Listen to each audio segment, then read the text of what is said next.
Hello, YouTube! Welcome in, welcome in. We are hanging out with some Rima Evenstar today, and she's going to be telling us about why the biggest VTuber in history vanished. Again. So, for those of you who don't know, this is Sameko Saba.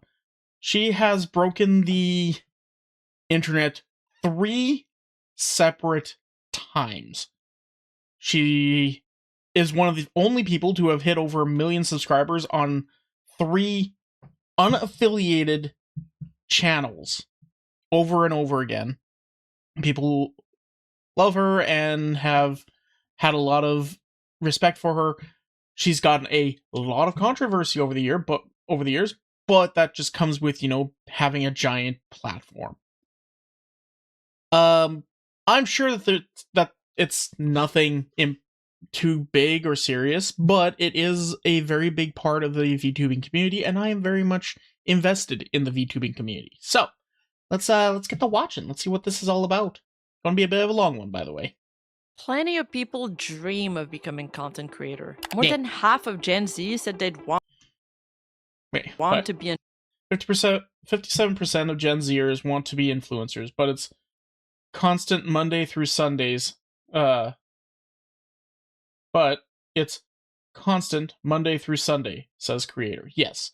For those of you who don't know what content creating entails, it is legitimately more than a 9 to 5. This is a extremely difficult and time-consuming job. Not more difficult than, any other conventional job. Don't let me get it twisted. This is one of the easiest jobs you can get. However, it is pure passion. Like, it is pure, you wake up in the morning and you are working on content creation. There is no real stop point to it. It is hard if you need to have an actual day job in order to get yourself started, which tends to bog yourself down. But you cannot quit that day job, otherwise you cannot afford to get going.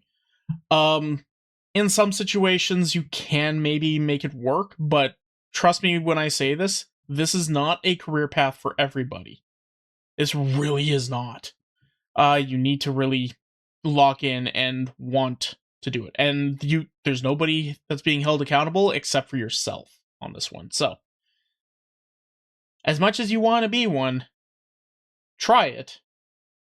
But be honest with yourself. If it's not fun, don't stay with it. Because what's the point of doing something that's supposed to be fun and not having fun doing it?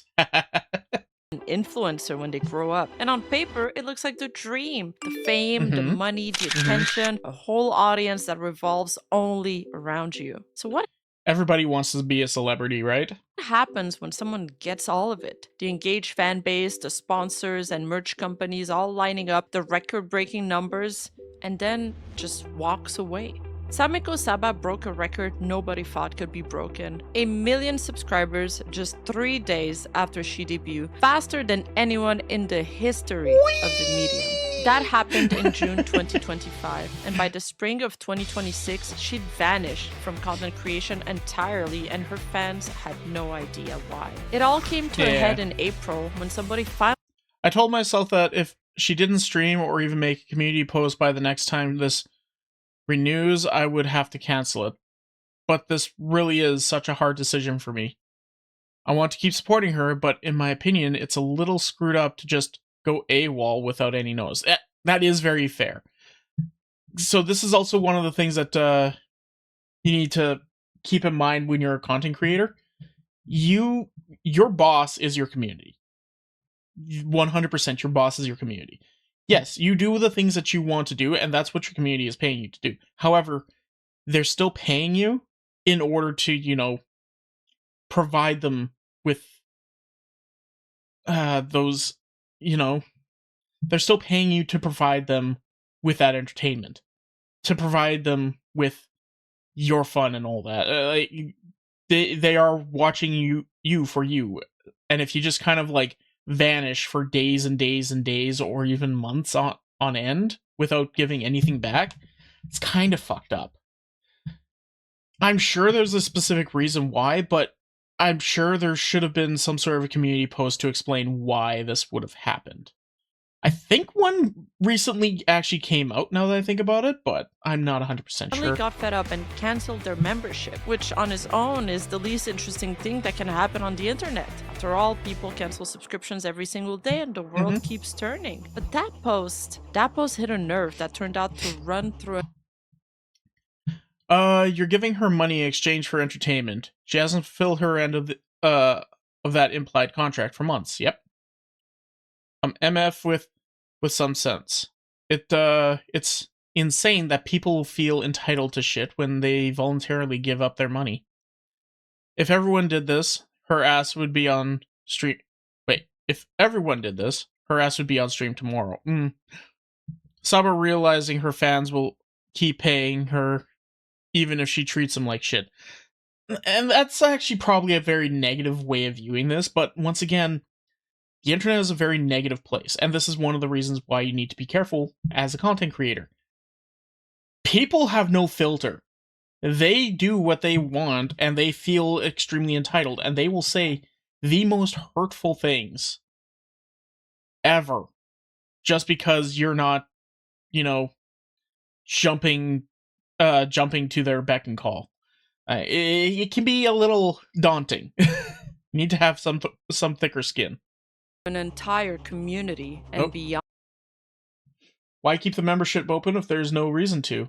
Paid unemployment laughed my ass off. Oh my god. Why do you want to support her? Yeah. It had found the exact spot where it hurt and pressed. By the next morning, it wasn't one annoyed subscriber anymore. Quote tweets stacked on quote tweets. People who'd been stewing for weeks all talked at once, and one post in particular. It's really funny how Saba left, came back to announce overpriced merch, and then left again without another word. And this probably isn't the case, but it is something that people are able to take and twist and, make worse than it actually is. Sailed past 1.5 million views, while the replies turned open warfare. Oh no. The name Sameko Saba stayed trending for days, but unfortunately what was being said about her wasn't all that positive. Nope. Truthfully, that cancelled membership didn't start anything. The water had been at low boil for months, covered, rattling, building pressure with nowhere to go. And all that one post did was knock the lid off. Everything that came pouring out was already there. The thing that set them off was almost insultingly simple. She hadn't gone live since February 7th. No stream, barely a word, dead silence stretching across months. From someone whose debut was, by numbers, one of the most watched arrivals VTubing had ever produced. She had previously walked away from the biggest VTuber agency on the planet, left it on purpose, and the reason everyone thought so at the time was freedom. The freedom to do this her own way, on her own schedule, without anyone above her telling her when to show up. That was the whole point. And she's now streaming less than she ever did while she was within that company. Go looking for an explanation and you'll find no shortage of them. Some people will tell you that she's a grifter. Imagine how much money she's made from her parasocial pay pigs to do literally nothing. It's almost beautiful. It's not her fault that her fans keep paying her for doing literally nothing. Yeah. So from what I gather, Saba has like some sort of condition, like some actual like medical condition. I don't know the specifics. Obviously I don't. I'm not that like big in her community or anything like that. However, there's a lot of content creators. It's almost like comical how many VTubers specifically have some sort of chronic illness that keeps them basically bedridden their entire lives. However, there's a lot of them, Iron Mouse for a perfect example, who will still hit that go live button because there are people, well, one, she loves doing it, and two, there are people who are relying on her to go live. Fortunately, Saba, I guess, just isn't in that headspace. Maybe content creation isn't for her. Might not be. Like, she might enjoy it, but maybe she just doesn't like the type of content creation she's having to do. I don't know. After cashing royalty checks from her couch. Others will say that she's just too sick to. I think people forgot the part of the large issue she is Saba today is due to health issues. What you decide to do with your sub is your own choice and 100% valid, but remember that we can't always reach for our phones and post on social media when we're having a crisis of mental or physical health. Sometimes the ones that seem the happiest are the ones going through the biggest struggles. Okay. Yes, this is valid. However, there are going to be times where you're going to have to say, "Hey guys, I really need to contact my community, let them know what's up," so that they're not, going to be confused as to what's going to be happening at the moment. Confusion in a community is the greatest way to make this shit happen, to make all this shit happen. You're going to have apologizers, sure, but at the same time, all you have to do is just go online and say, "Guys, I have a bit of a health situation pop up right now. I'm going to be gone for probably a few days to a couple weeks, maybe. I will keep you updated." That's all you have to do.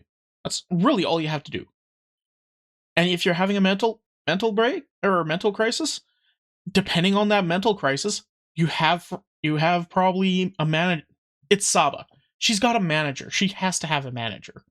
She has to have somebody she can rely on, a mod or a friend or a family member or something like that, who can go onto her account and post a little thing saying, "Hey, sorry, Saba's going to be out of commission for a few days."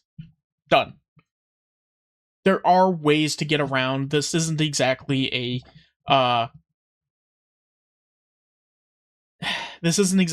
good way to try and say Saba's 100% in the right.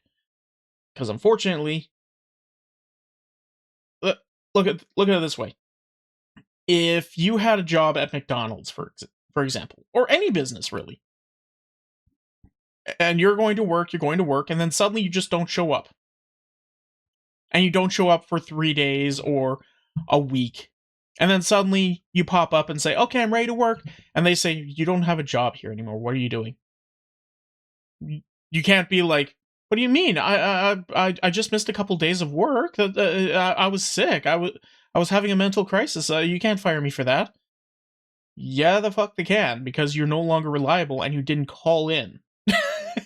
So, like, that's... I'm not trying to give Saba, I'm not trying to grill Saba, but this specific post is not actually a good way to try and go about explaining the situation or trying to calm the people down. Because, once again, it doesn't take much to just give a little bit of information. To work, and there's the one where the pressure of her fame was... Why is anyone surprised that career-long corporate VTuber is A, acting like a corporate VTuber, and B, mentally and spiritually drained? Do we expect someone whose entire career was soulless, detached corporate creation to suddenly become deeply involved in the culture or community? Explain the other Hollow Girls, then. Kiara barely ever misses anything. The Moko twins have been going super high energy for years now.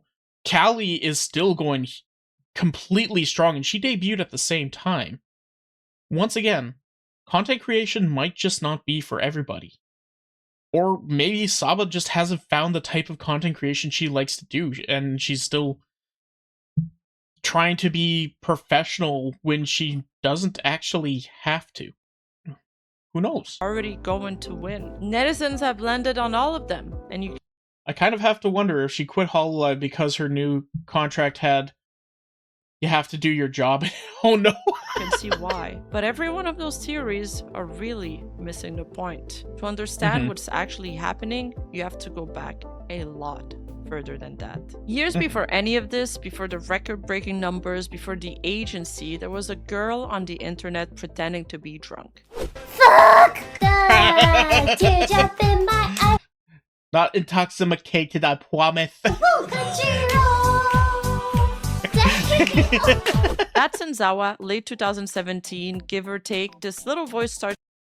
Once again, over 1 million subscribers and she doesn't even use the account anymore. Showing up on YouTube. Hi, sweet, innocent. The kind of voice you'd expect reading a children's book. Except it was attached to some of the most deranged, crude, and gloriously stupid humor you could imagine. Oh god. And that contrast was the whole appeal, and people couldn't look away. She made her name doing what fans lovingly called high-effort shitposting. She takes some piece of throwaway internet garbage and put an absurd amount of real Zen anime girl ASMR licks your ear. Oh, I hate that. skill into it. We're talking full vocal range on a rap parody of a copy pasta nobody asked for. Okay, Boomer.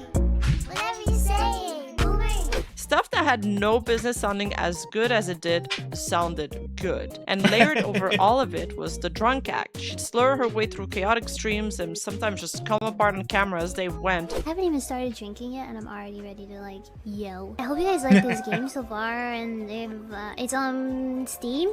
Oh, I'm looking at the sky. Is this what it feels like to be dead? And her fans absolutely ate it up. She sold it so well that people She's a drinker. Like, she's always drunk. I don't know if the company and her friends fix that issue, then I guess nothing to worry. I just hope her fan base don't push her to return to that old habit. She's gonna die very young if she continues doing it. generally started debating whether it was an act or not. Some were convinced that she really did have she's a a genuine drinking alcoholic. problem. Others figure she just got nervous Seems like she was nervous about performing and used alcohol as a crutch. I don't remember her being drunk on stream as her following persona, but she talked about anxiety and being nervous performing for people, so it sounds like that hasn't changed, but she's going past needing alcohol to perform. That's something's good. performing and used it to take the edge off. I wasn't there, and Reddit being Reddit, I couldn't tell you which it was. It's true. But here's what I do know. At one Reddit being Reddit. Reddit and Twitter and Blue Sky, all three of them have one thing very much in common. People will make up a narrative, and then a huge chunk of the community, not the rest of the community, a huge chunk of the community will run with that. As if they are a 5-year-old kid with scissors. They will just run with it. Okay? It doesn't matter if it's right, wrong, or otherwise. Somebody will say it, and then a huge chunk of people will take it as gospel. That's just how it works. Shrieking Banshee discovers cowboy hat. For clarification, no, I'm not actually blitzed. I'm playing a character. It's fun. Yeah, exactly. At one point, she edited her YouTube description to spell out that the drunk thing was a bit, and it barely moved the needle. People wanted more of it regardless. Through the Fire and Flames cover when? Can you sing Sweet Caroline?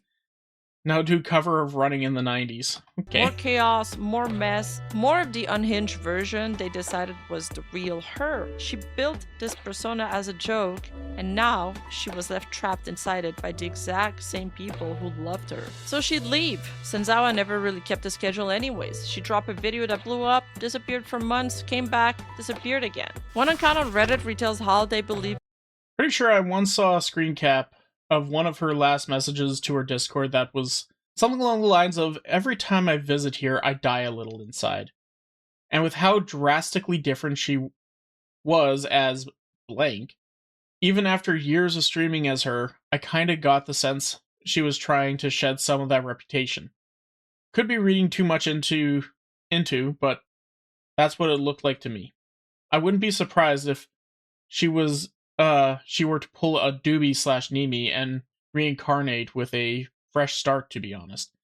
Which is what she did, yeah. one of the last messages in her Discord server was something along the lines of, every time I visit here, I die a little inside. She was always a feast or famine content creator, even all the way back then. Thank you so much for hanging out with me today. See you guys in 9 months. And then in at least she owned it. 2020, she left for good. Her second to last post on Twitter was just this, a fistful of nonsense. She streamed once more on June 23rd and then went dark. There was no goodbye and no explanation, not even an announcement, just nothing. Her fans had no idea where she went. It took months for them to piece it all together. And what they I found out today. I'm glad she's making content regardless of where it is or who she is now. I know why I subbed almost immediately when I first saw her debut stream. I hope she continues to be successful in creating content everyone can enjoy.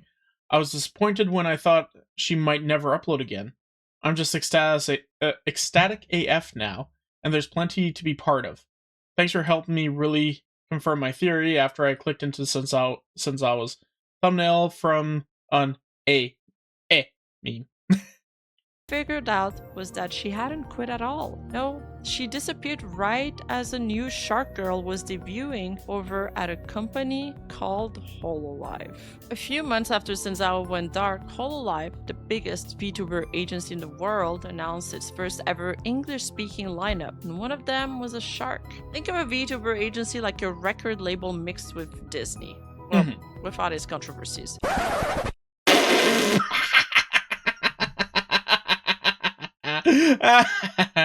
Funny joke, Rima. Funny joke. Actually, scratch that. They are riddled with controversies too. But anyways, they do hire entertainers and give them a high-quality animated VTuber avatar. High quality's a stretch.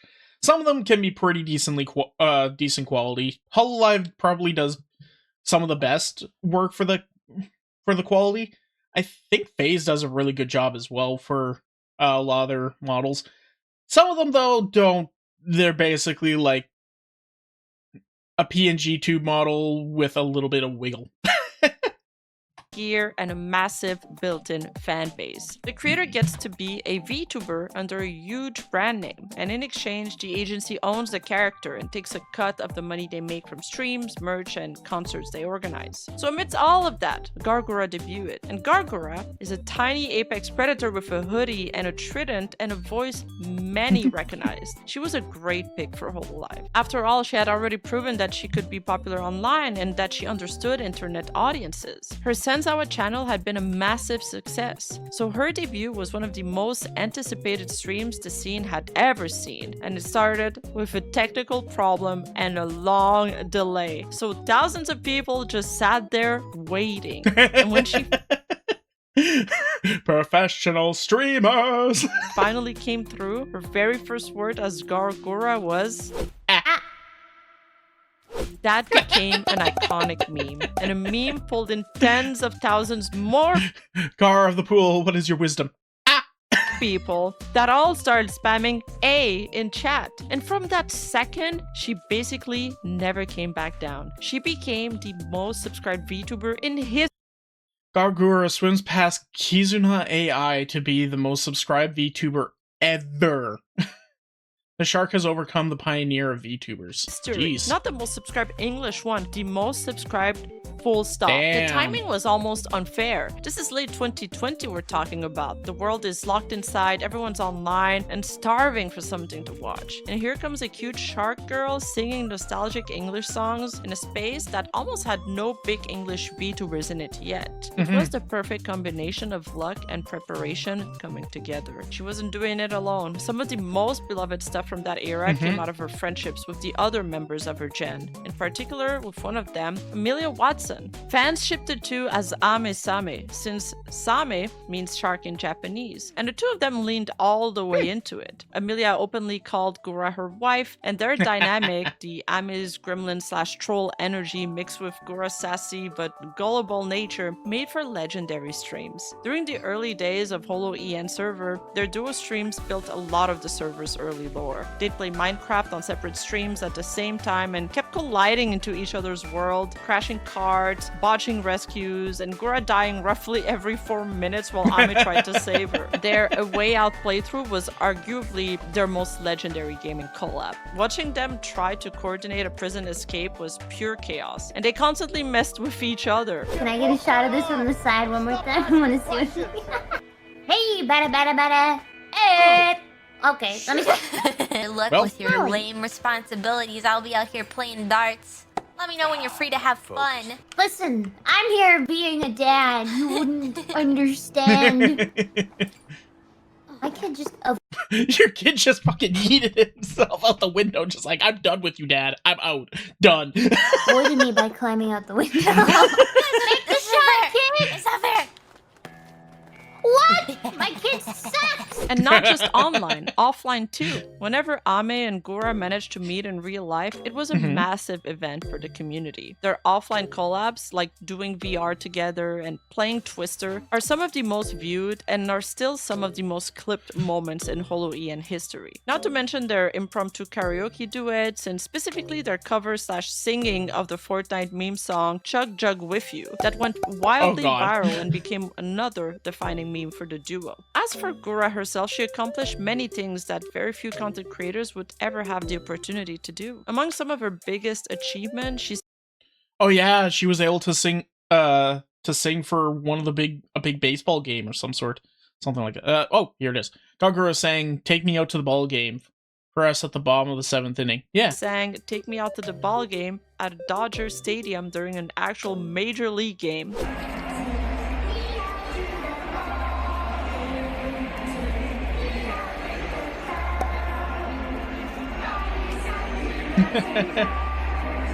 Tokyo made her an official tourism ambassador. She also showed up in a Taco Bell commercial. Damn. Yep, a shark VTuber was being hired by a baseball stadium, a city government, and a fast food chain. That's the level we're talking about. Gura wasn't just big for a VTuber.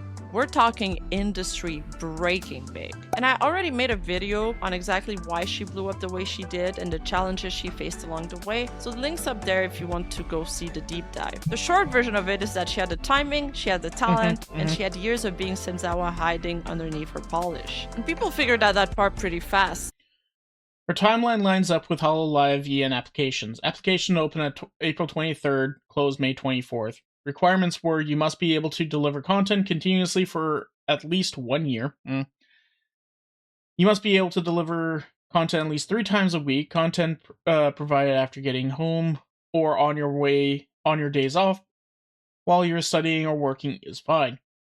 You have proven track record for content distribution, including but not limited to games, songs, and illustrations. You must be 18 years of age or older. First round of applications, deadline May 24th, yada yada. Along with that, they are given an iPhone to stream and her character. Last video was December. She did some Twitch streaming after too. All the evidence from the past posts were confirmed. It's her. Don't put it on Twitter or her YouTube. She hasn't revealed it herself, but might do so when she wants to. I don't think she would put the in the background if she never wanted her past identity to be known. Can't believe that drunk Lolly became a popular shark. Good job to her. The Senzawa account still has more subs than the Gura account. I want to hear Gura sing Spawaki Pumpkin song. Oh god. The shark was the same girl who'd vanished without a goodbye a year before. She just never confirmed it because she didn't have to. And she wasn't really allowed to neither. But her voice gave it away. Whatever the name on the model said, Senzawa was still in there. But even back then, Gura wasn't well. At the top, the biggest VTuber in the world still took a 2-month break for her health in December 2022. And thankfully, when she took these breaks, Hololive was available to be like, hey, are you going to be able to post anytime soon? And be like, I am bedridden and dead. Okay, we're going to let them know that you're going to be down for the account for a little bit. Thank you. Physical demands of her corporate obligations begun catching up to her. On December 16, she tweeted, "Going to the doctors today. It's all attached to my health, so it's stressful to deal with. Sorry, I've been so quiet about it."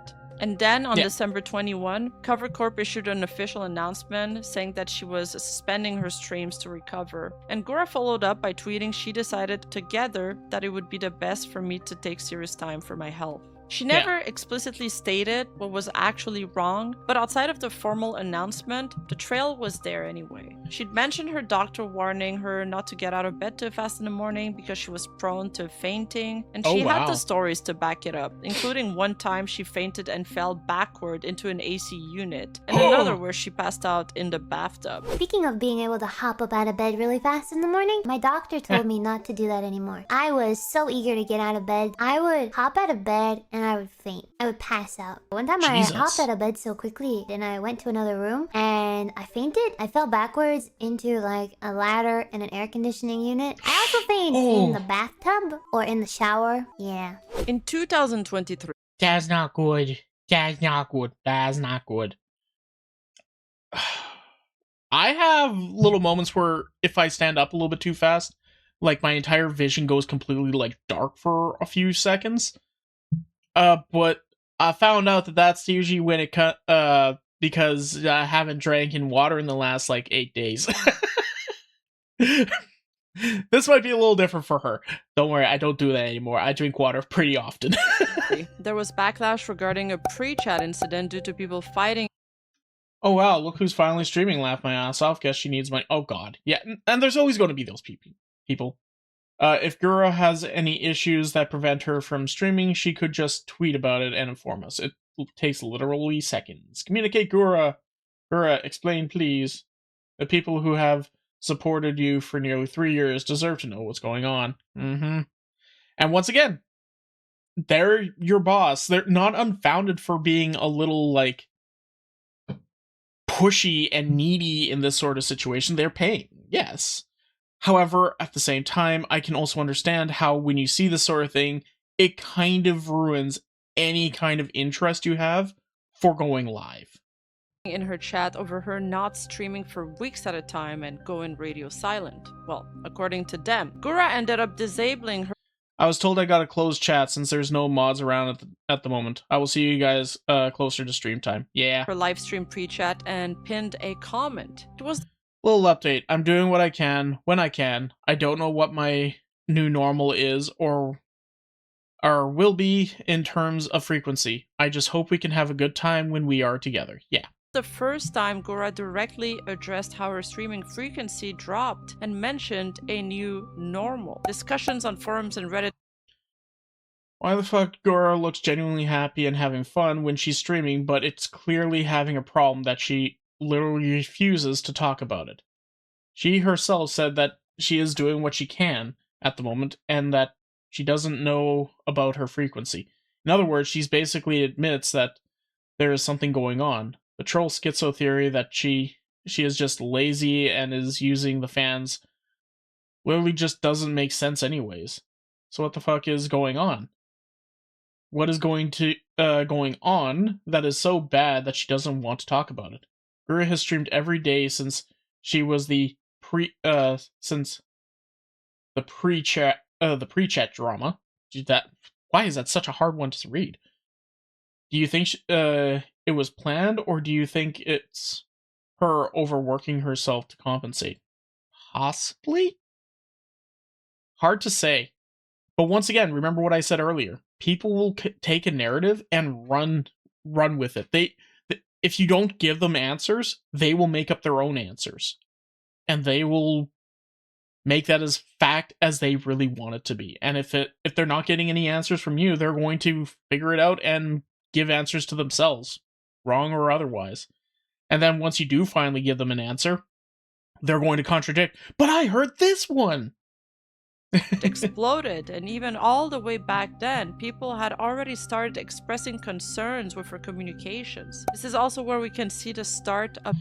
That's not even a proper explanation, though. Why aren't you streaming? Eat up all this toxic positivity all you want, but some people are really hurt, and you know you can do better than this. A fan base divide, where some of her most disgruntled fans would later turn into her most obsessive antis, and while others adapted and Now you know what to expect, which is basically not expect anything concrete, because you don't know. The people fine with that can stay, and if not, they can leave. Thanks for the clarification, Gura. manage their expectations. On September 2024, she posted about going through a rough health spot while thanking fans for anniversary. Thank you so much for the anniversary wishes. You're also wonderful. Oh my goodness, I'm going through a rough health spot, but let's celebrate together once I'm feeling a bit better.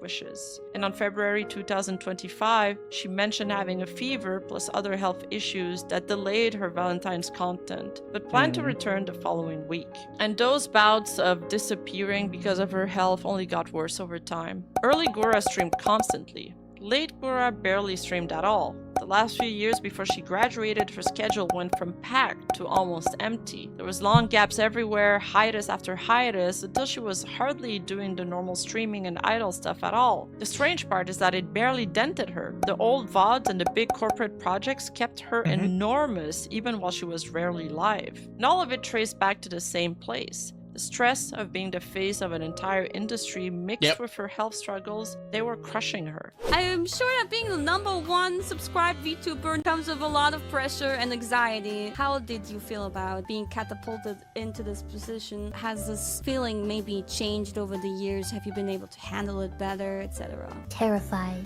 Right Wow. in the beginning, or did it make Just terrified. Yeah, it's a lot. Like, when you have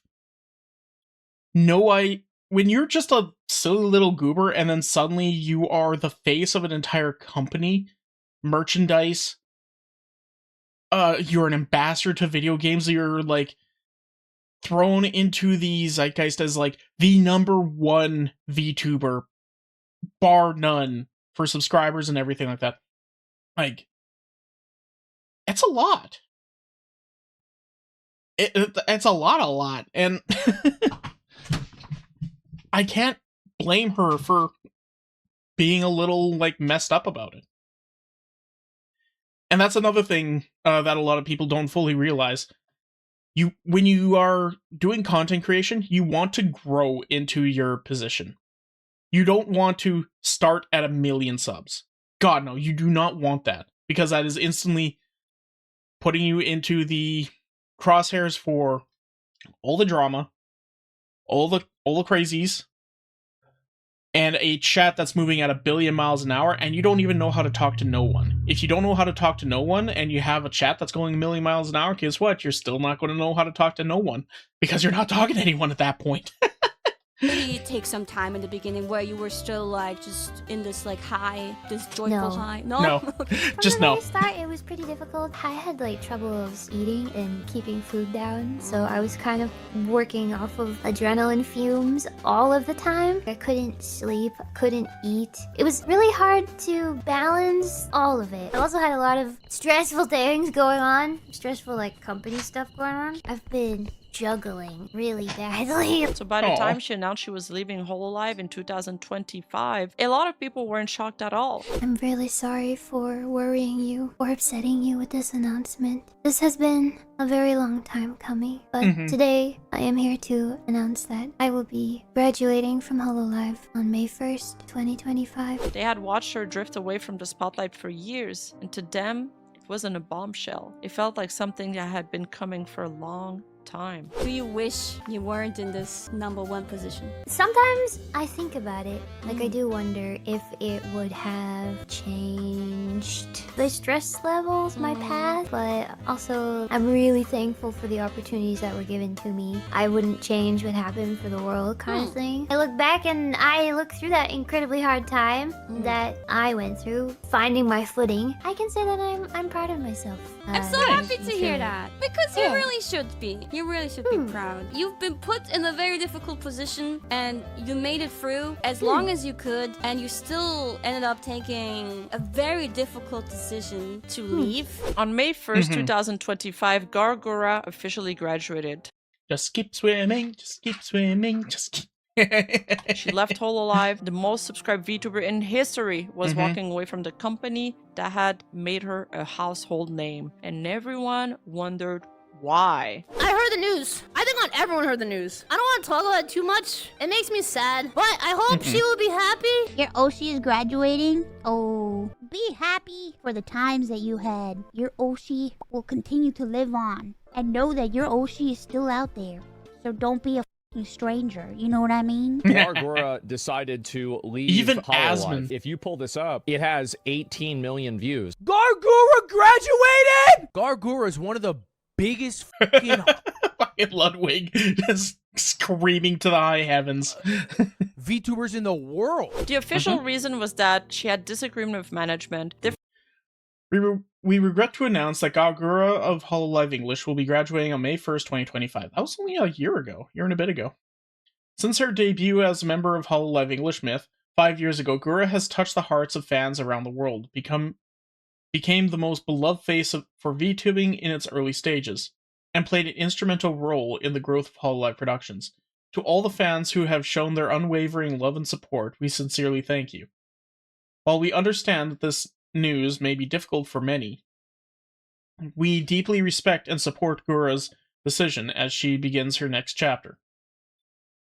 We are endlessly grateful for Gura's remarkable contributions and wish her nothing but success and happiness on her journey forward. Differences over where the company was heading, My reasons being disagreements with management and company direction. and Hololive had grown into this massive idol machine after they went public. All big concerts and tightly managed PR and merch cycles, and Gura had always been happy as just streaming spontaneously on her own terms. There were clips of her mentioning ideas getting stuck in the company's pipeline for months. One of her songs, Full Color, reportedly sat unreleased for over a year and a half. You can imagine how that would wear on someone. However, besides the creative difference, there was one part of her graduation that really stood out for many. So many eyes and expectations. I remember there being many days where the stress was so overwhelming that I couldn't eat or keep food down. Beyond the stalled bureaucracy, beyond the responsibilities, being the most popular VTuber of the company meant that role came with expectations, whether she streamed or not. Will Gura be there? Will Gura show up to this project? The expectations and the weight that her fame carried was so overwhelming for her that there were days she couldn't keep food down. Or, oh my god, my stomach. Did you hear that? Not a big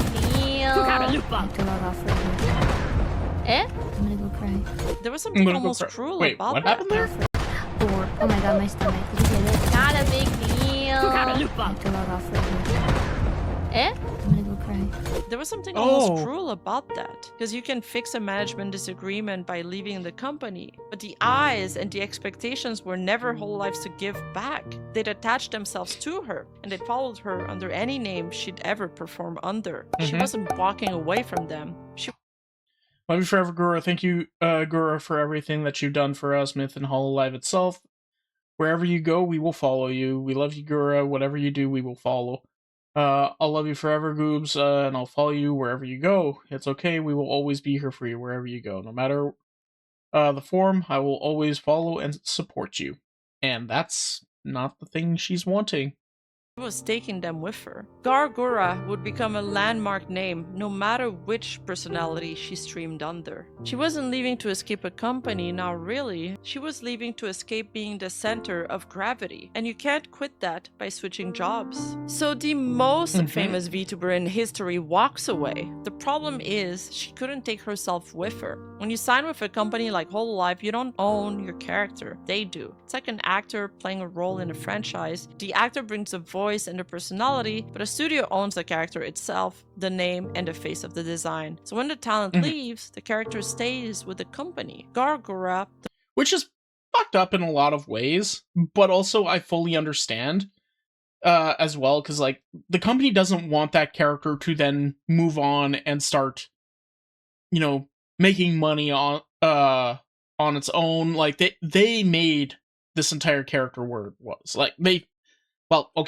they designed the character, they gave the character, and they funded it, basically. They funded all this merch. They funded a huge amount of everything going into it. The talent is the one that then made that character who it is, sure, but it still belongs to the company.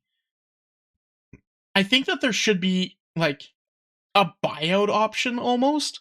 Like, hey, I need to pull away from the company, but I would love to take my character with me. Give them the chance to have a buyout. Maybe that would be the best option.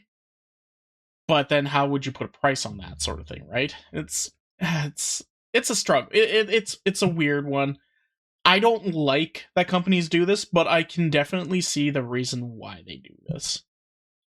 Just for, you know, corporate sake. I mean, it's also just like the idol kind of mentality that they have going in the VTube industry. the model, the name, all of it, it belonged to Cover Corp, not to the person who voiced her. She left Gura behind. She kept her voice though, her personality, and her fan base if they decided to follow her in her reincarnation. But She also can't use the old Gura channel to point fans towards anything new because Nope. advertising her independent channel off the company's IP could get her into legal trouble. So how does she came back without being allowed to say it's her? Well, she left some clues. Initially, before she even graduated, she had begun leaving some cryptic clues on her Senzawa account. Gura officially graduated from Hololive on May 1st, 2025. However, the first hint of her transition actually occurred approximately 6 months prior to her graduation. On November 3rd, 2024, Senzawa updated her Twitter bio to read #1 fan of Gura and leaving the end of the sentence blank as a cryptic tease. Fans only later realized this meant she'd been planning the transition and rebranding for quite some time.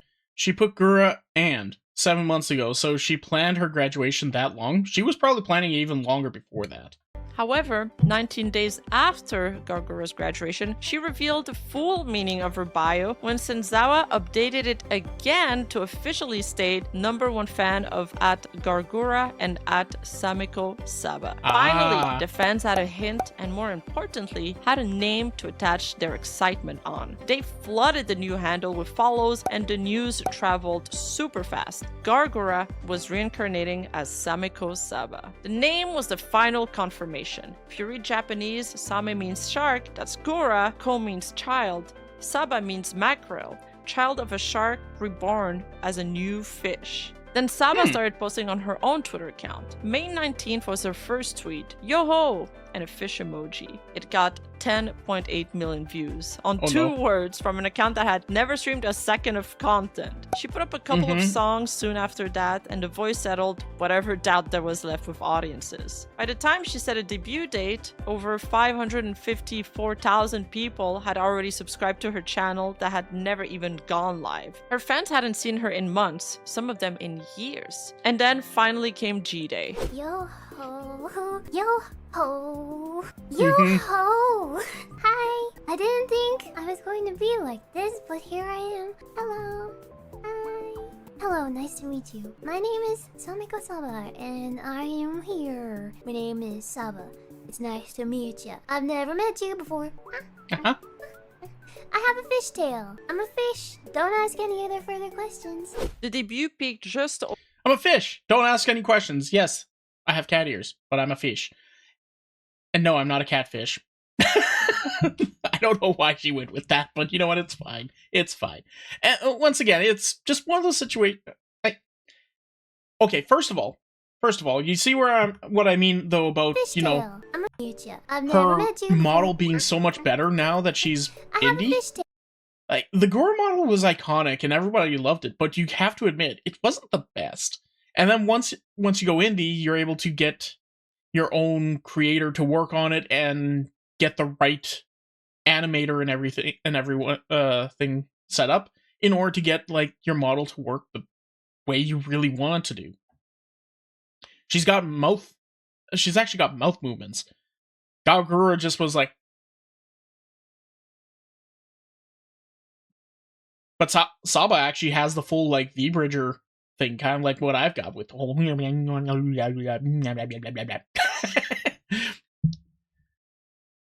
But I think her biggest issue was when she went into this,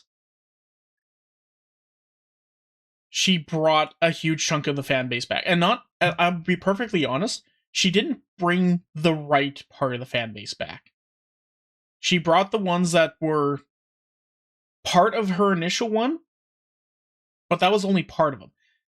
Because there's a lot of people who would go back and they would find who found Senzawa only because they were wondering who Gura was before she was Gura. Because they were being a little on the parasocial side, or they were curious. The curious ones probably subbed to the Senzawa account, thinking, okay, you'll go back to that at some point you'll go back to that one at some point, like subscribe, not actually like paid into it. And then there's the ones who are like, I want to know everything about this character. So they go and they check that one. So you brought the original ones who had the baggage of your initial launch, plus your Gura days, and you brought the parasocial ones. And you probably brought along, you know, a few fair weather friends, which is fine. The fair weather friends honestly would probably be the ones you would almost want more to come back because, well, it's a fresh slate. I kind of wish she would have taken this at a fresh slate sort of idea, not try to bring the entire community with her when she moved over, because maybe she wouldn't be in this kind of a bind.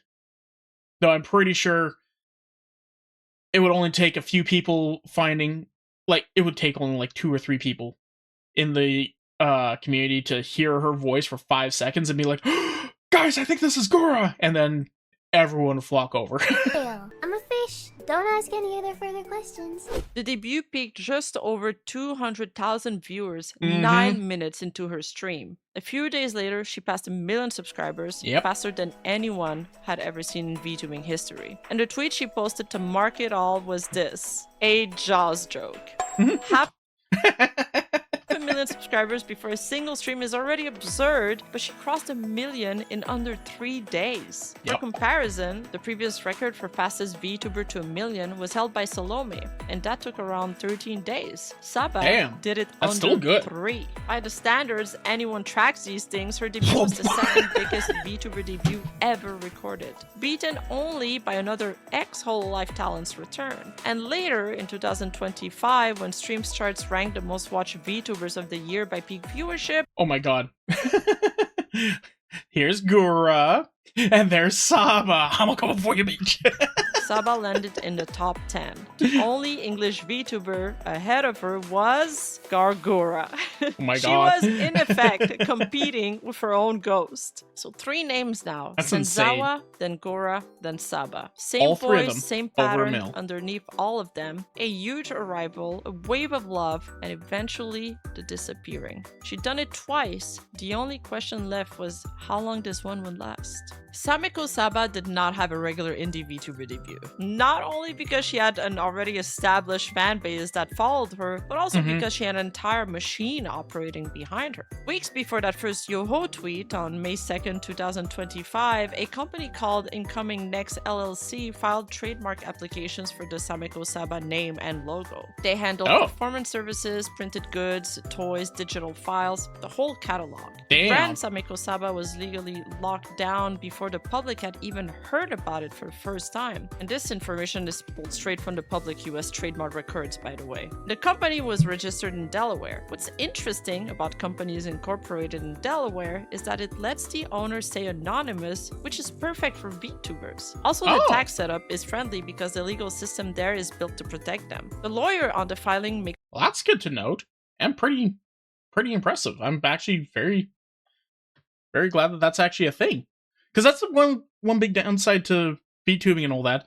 You become a VTuber because you're, you don't want to show your face. You don't want to show who you actually, like, are behind the screen. Either you have a dysmorphia of some sort, you don't want to put in the effort, you want to stream naked or something like that.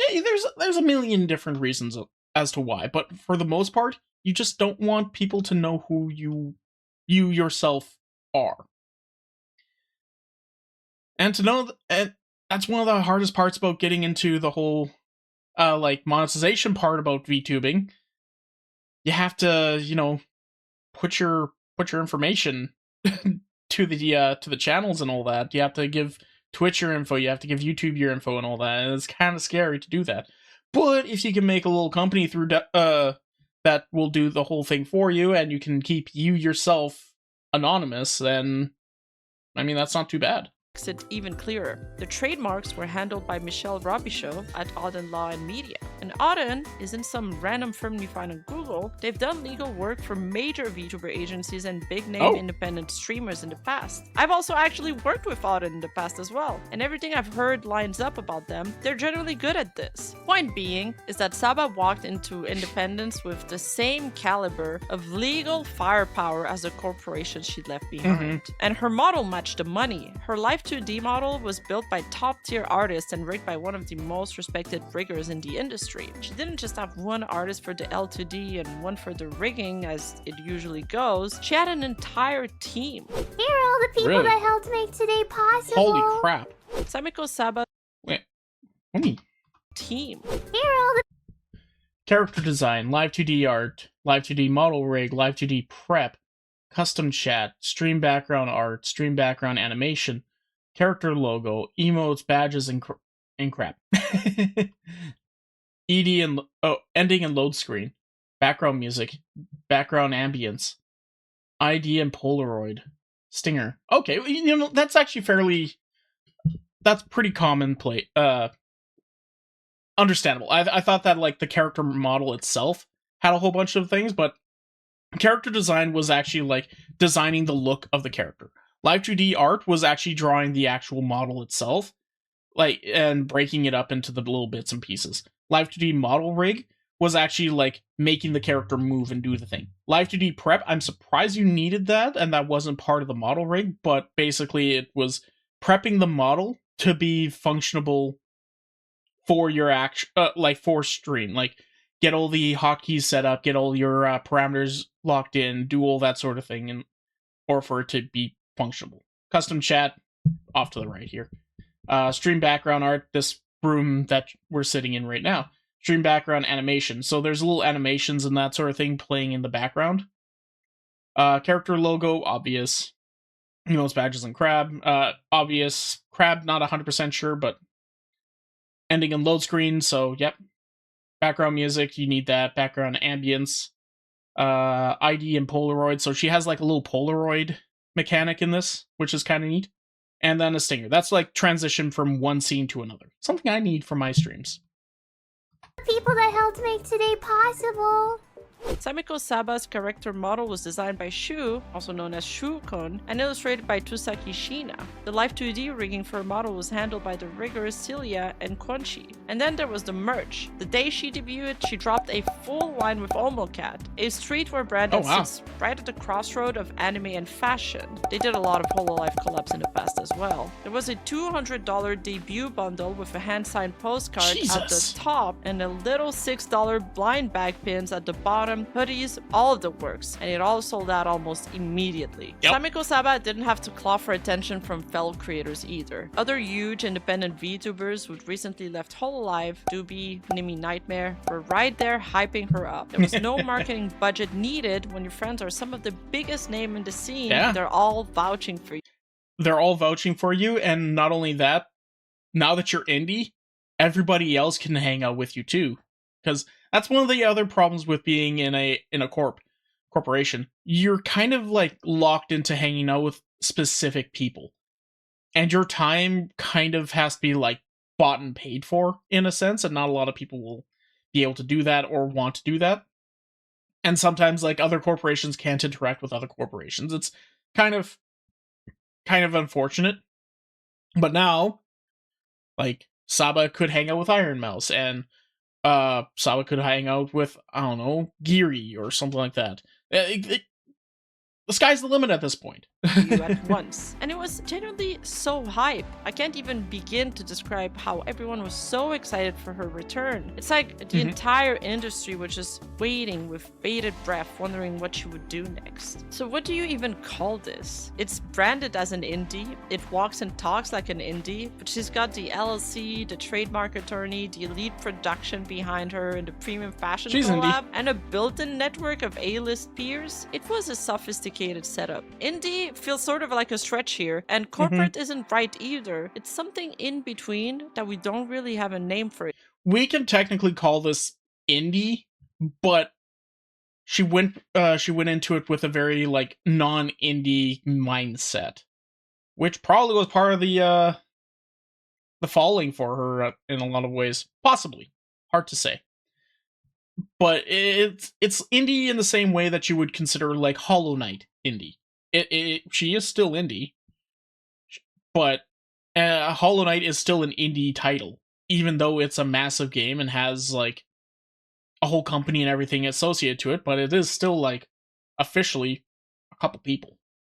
it yet, but I have a feeling it's gonna start showing up a lot more often. But whatever you call it, it created a problem that's going to haunt the rest of the story, because everyone who showed up for Saba showed up expecting this level of operation, this level of production, not be patient with a solo creator finding her feet. After all, her health announcements were a while ago, and we all know the internet has a short memory. They had all settled in the background now. Barely anyone mentioned them anymore. Meanwhile, this debut was calibrated to a polished, professional, top-of-the-industry product. With all the output and consistency that implies, nobody was prepared to be patient. And after all, why would they be? Nothing about this looked like it needed patience. For a while, it was everything everyone hoped it would be. July 2025 was Saba at full power. 12 streams in a single month, plus a couple of videos, which, if you know her history, is a staggering amount of output. She was on, and when she was on, she was magic. She'd rage her way through horror games, screaming at Resident Evil 4 and Alien Isolation, talking trash to the game the whole way through as a coping mechanism for being genuinely terrified. Then she'd turn around and play rhythm game, and she was cracked at them. On other nights, she'd boot up some dumb little simulator and yap at chat for hours, and she could sing, not just pop covers, but jazz, bossa nova, and old city pop with a beautiful voice. At least, that's mine and many others' humble opinion. That means divided by, right? Got your nose! I got your nose! What are you gonna do now? I got your nose. I got your nose. What you do about it? I got your nose. Got your nose!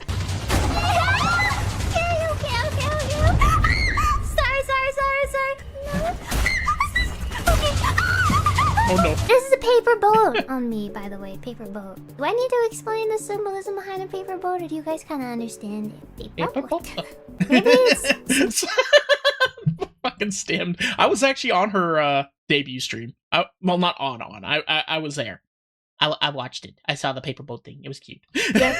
like most things are in art. So maybe a paper boat means something different to you, but a paper boat to me means, I don't know. It's so fragile, but yet it floats. That's gonna be annoying to stop. Paper boat. Damn, bro. The winds of change ain't blowing. Anyway, we gotta figure out who's in charge and stick with them. You Amogus. feel me, bro? Ah, we gotta get in good with Fima.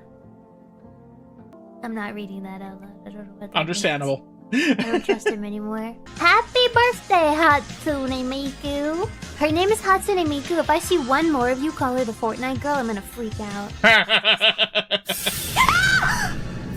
Fucking... Come on! But the best part was who she was doing it with. She started collabing with two other massive independent VTubers, Vtube and Nimi. And if you'd been around for years, those two were not strangers. Without anyone being legally allowed to say it out loud, Vtube was the woman who used to be Amelia Watson, and Nimi was the one who used to be Sarah's Fauna. Saba's old whole life family scattered to independence, finding each other again on the other side. Which means when Saba and Vtube collabed, it was Ame Same again.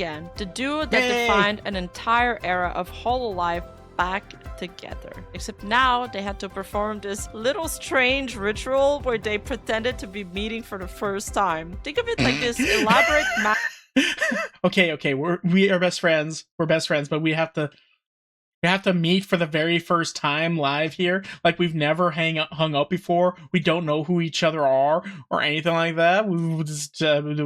We're complete strangers, apparently. Manners of an 18th century dinner party where everyone at the table knows a certain scandalous fact about someone precisely because everyone knows nobody is permitted to say it. The whole thing runs on a polite, agreed upon fiction. So that's what this was. Two best friends of half a decade introducing themselves to each other like polite strangers, both of them perfectly aware that the other one knows and the audience knows, but the rule is that the word It took them an hour into stream to remember this was supposed to be their first ever collab. Nice to meet you, by the way. words can never actually be spoken. You can watch them wing their way through it in real time here. Here, eat this. Wait, is it good to eat? Yeah, it's good. Do you think I would poison you? I don't know. I don't know. This is our first time meeting. Maybe. Oh, that's right. Nice to meet you, by the way. I see.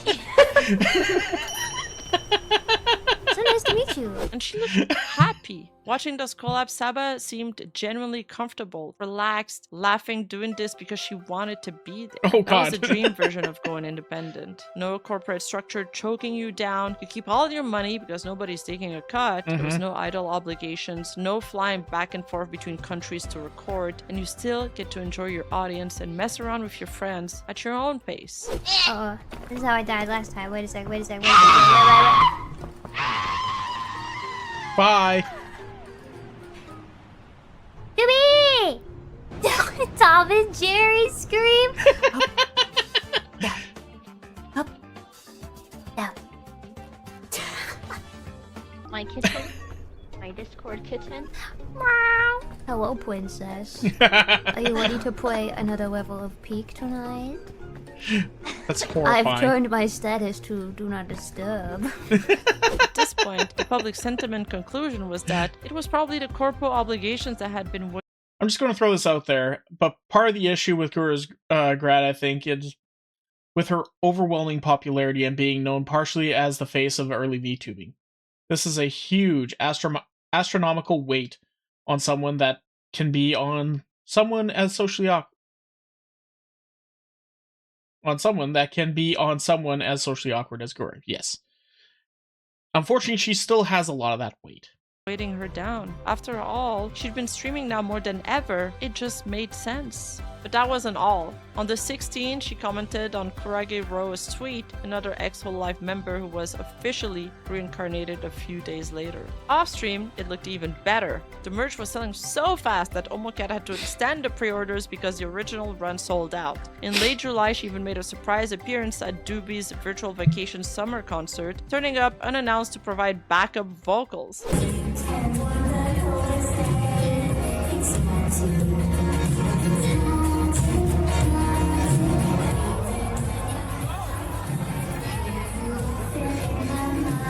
It looked like she finally had it all, and that she had finally figured out how to do things on her own terms. So you'll forgive everyone for thinking the disappearing act was finally over.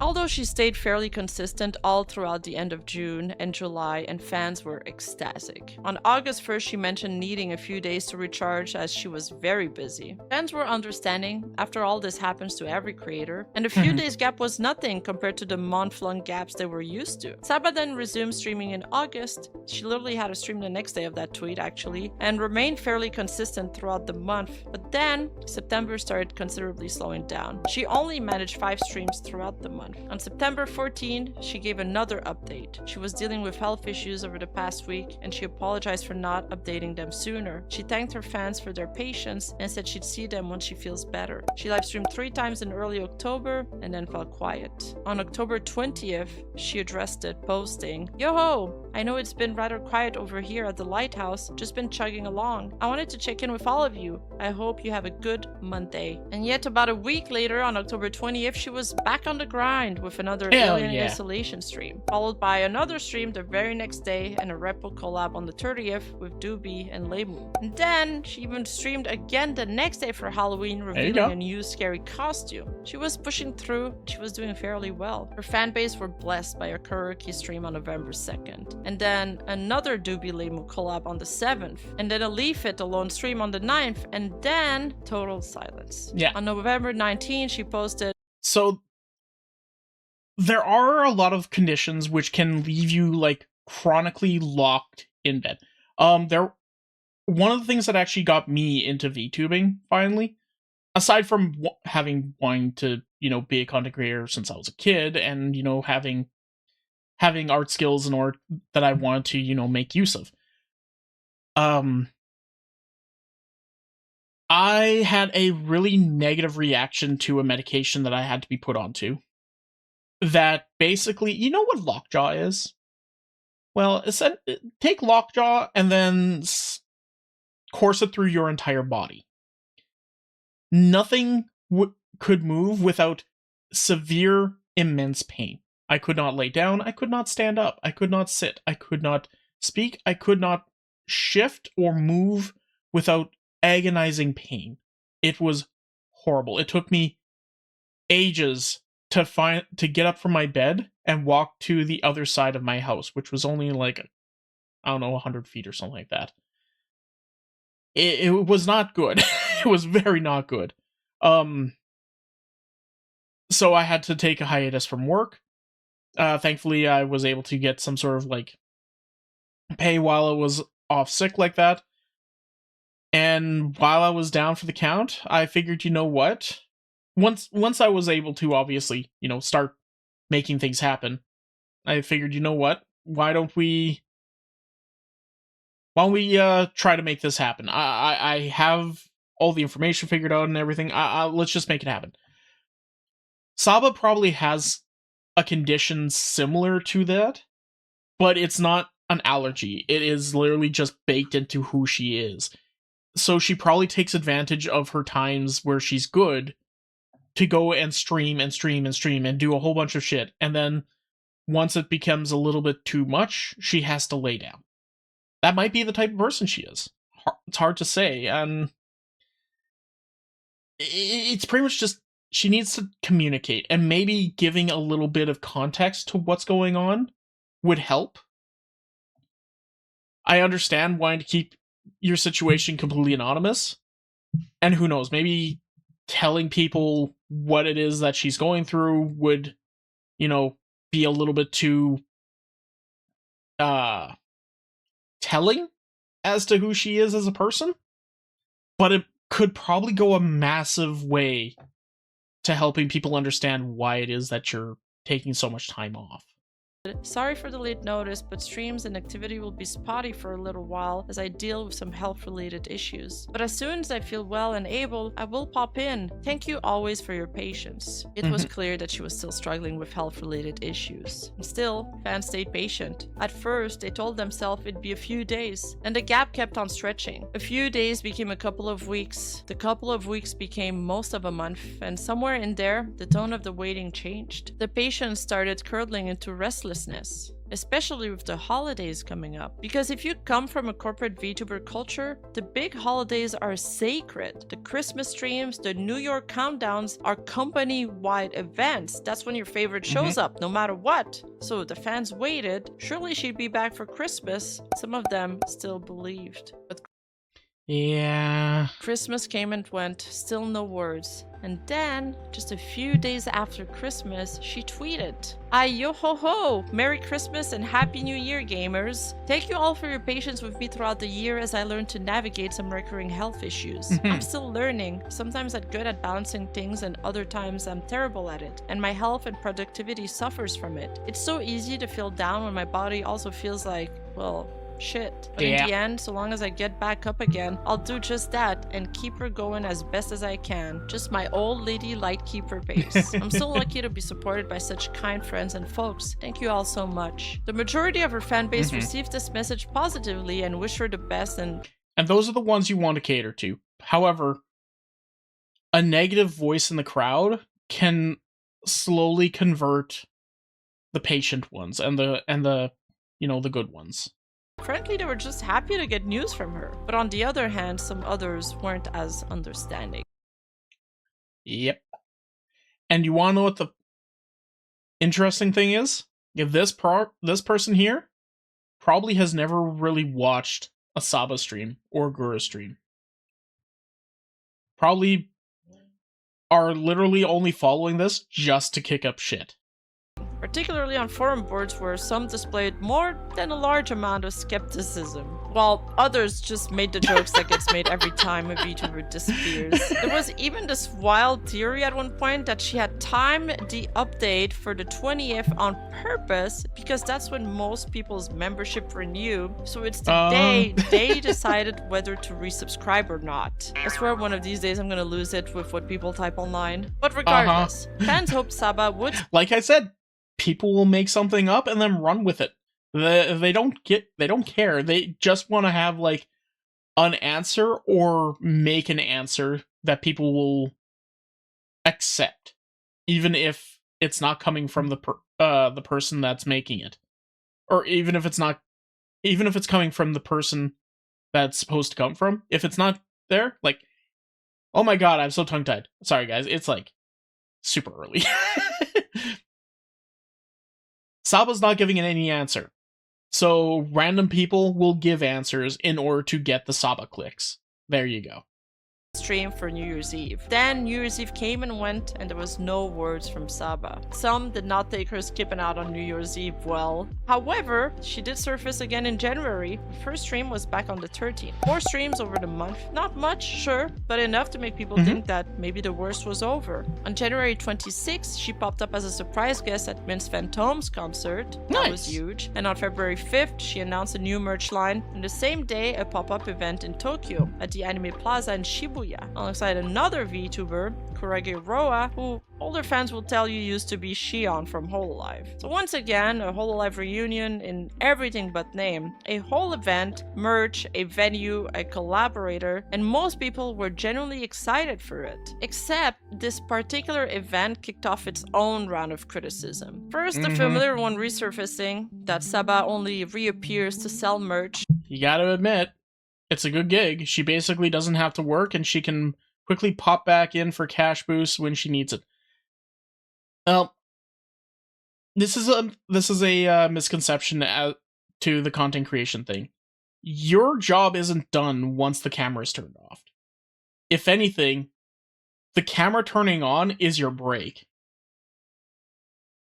That's how I usually look at it. Like, when the camera's on, you're having fun. You're doing the thing that you love doing. As soon as it turns off, it's editing, uploading, figuring out your social media, talking with brand deals, talking with artists, talking with this person, that person, just making sure that the machine is oiled and working. And it is a daily grind, especially in a situation with Saba's where, you know, she's basically the head of her own company. She's got a lot of a lot of things moving at any given time, and she does need to.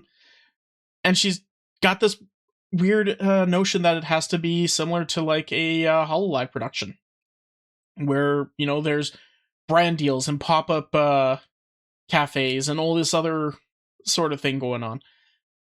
Really didn't need to do all that, but it's what her fan base expects and wants, so she's going to do that sort of thing, which, unfortunate. That used to be a criticism.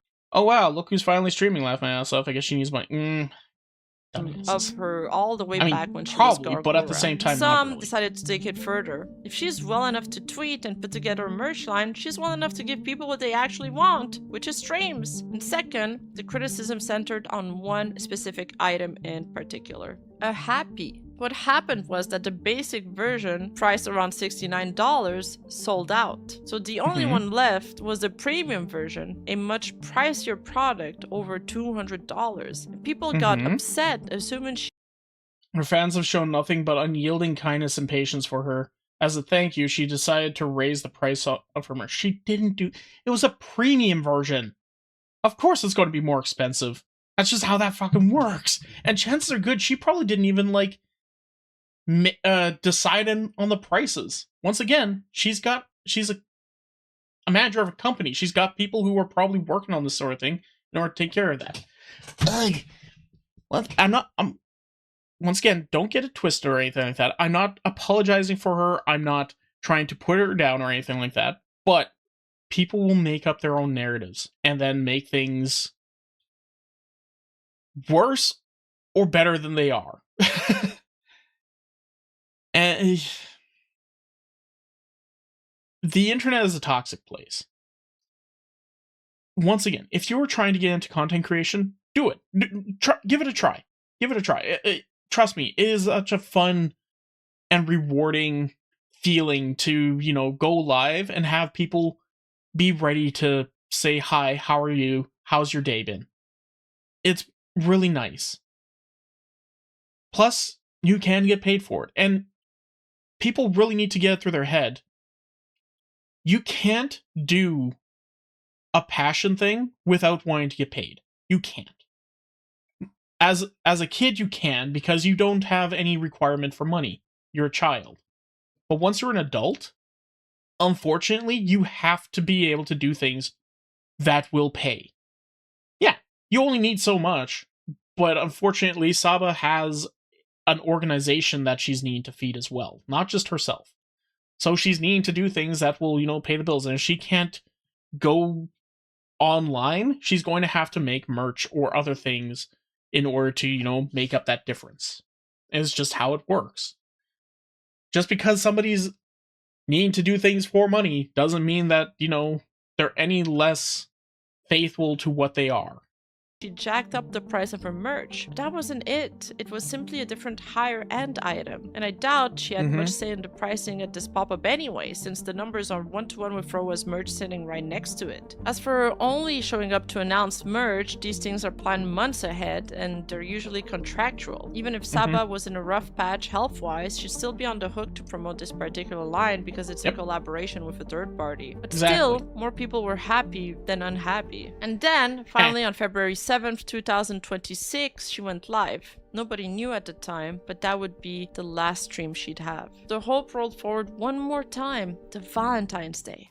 Probably in February. I'm gonna be having a new outfit. Yay! Finally, this fish put some more clothing on. The fanbase strongly believed she'd be back for it, as that was the one holiday she'd historically never missed. But then Valentine's Day was the real killer, because Valentine's came and So not even a single Valentine's tweet, huh? I think I'm done.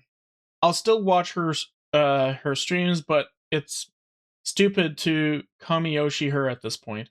I don't even care if she has a relationship and has a baby. At least pretend to care about your fans by taking your time to write a single freaking tweet on a day that happens once a fucking year. Not one Valentine's stream or announcement. She must really hate me. Okay, calm your shit. What could have genuinely stopped her from doing a Valentine stream today or even yesterday? She's done at least something every year as Gura, but nothing as Saba. All she does IRL is bake shit and doom scroll. Whew, that was so bad that even Rima had to censor that one out. So what could have possibly stopped her from streaming for an hour? Or at least making even a low effort, hey guys, happy Valentine's tweet? You don't know. She might not have been able to move at all, but once again, it's a situation where she could have gotten her manager, friend, or somebody to jump onto her account to say something. But we don't know her situation. This middle one is the one that really annoys me. Not one Valentine's stream or announcement. She must really hate me. Yeah. After that tweet, probably.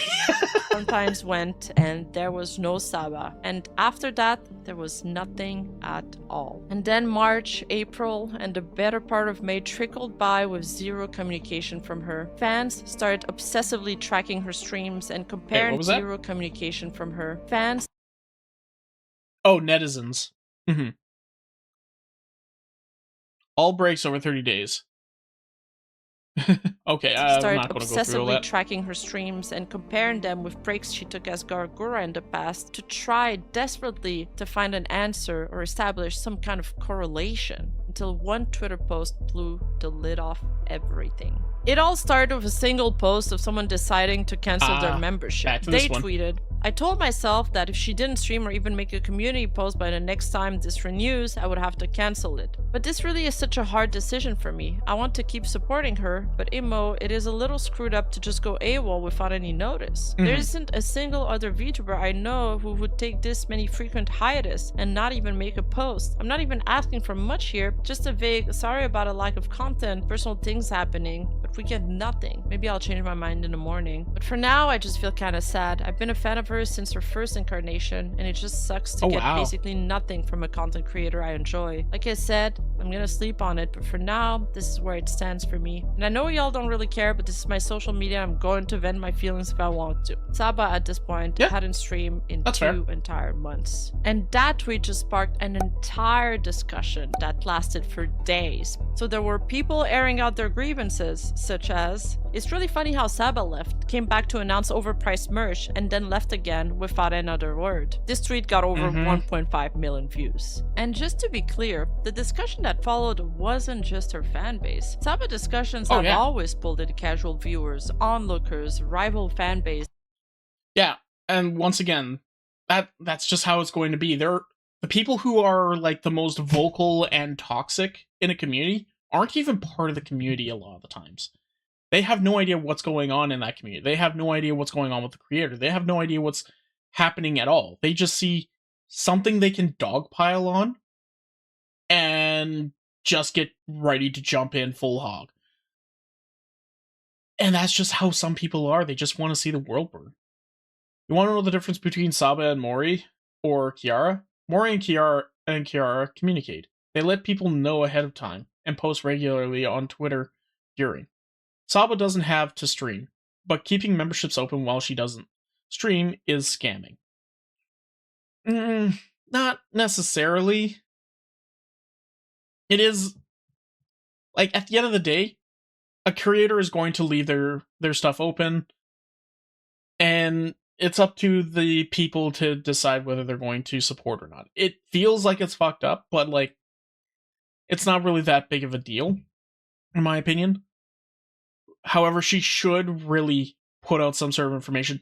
Honestly, I hope when she comes back, she will just take a few minutes and be like, okay, guys, so here's the thing. Here's what's going on. This is the condition that I'm fighting with. So that the community itself has some sort of an understanding of what it is that they're dealing with. So when this sort of shit happens again in the future, people like this can't hurt the community as badly. Antis, and even haters posing as fans. And it's exactly these factions fighting each other that have always exacerbated any discussions around her. And you'll see all of them in what comes next. And in this case, the discussion cut both ways as well. Plenty of people pushed back on the criticism as well. The argument... I think the hate on Saba is ridiculous. She makes high-quality content every time she streams because she's streamed for years. She knows how to engage and captivate an audience. Due to that, she makes money from people who want to support her. For those complaining that she isn't producing a lot of content, just know that she's a person outside of VTuber work. She's not telling you her personal life. If she can get by streaming once in a while, then that's great for her. Example, imagine your friend worked hard in their career and was able to only have to work a couple hours a month. Wouldn't you be happy for them? Of course we would love more Saba. But this is her choice, and if you don't like it, move on. There's tons of other VTuber content creators who stream often that you can watch and support. Lastly, if you're upset about overpriced merch, then don't buy it. It's not meant for you. True. So, this tweet doesn't help the situation as much as you think it would be. Wouldn't you be happy for your friend if they could get away with just working a few hours a month? Yes. But jealousy and annoyance would definitely start playing a factor. If you're having to work, 40 to 80 hours a week, busting your ass, doing a job you really hate, and your friend can just get away with, rolling into work for 4 hours a week and then calling it a day, and he paid probably the same, if not more than you. Yeah, that would be kind of annoying. And you'd probably try and talk to your friend and be like, how the fuck do I get into that position?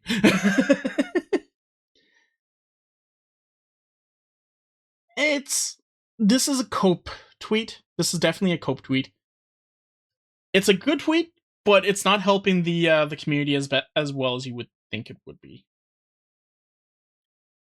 Let's see here. Matt, let's see. As a content creator, I would probably recommend you try to stream at least once a week. Or put something out at least once a week. It doesn't have to be much. And you don't have to do a stream. You could just, even though streaming is probably the easiest thing you can do. And that's including React content. React content's one of the easiest things you can do as a content creator. Ask me how I know. However, it's a lot of extra work in comparison to doing a stream. Whereas a stream, you literally just boot up the stream to talk and play a game and just hang out with a bunch of people that are actually part of your community. And not just a crap load of fair weather friends. Just actual people who want to be there and support you.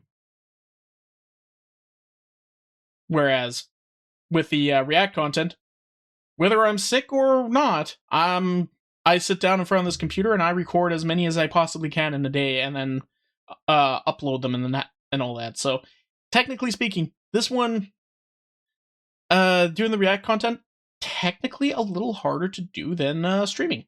Just as a heads up.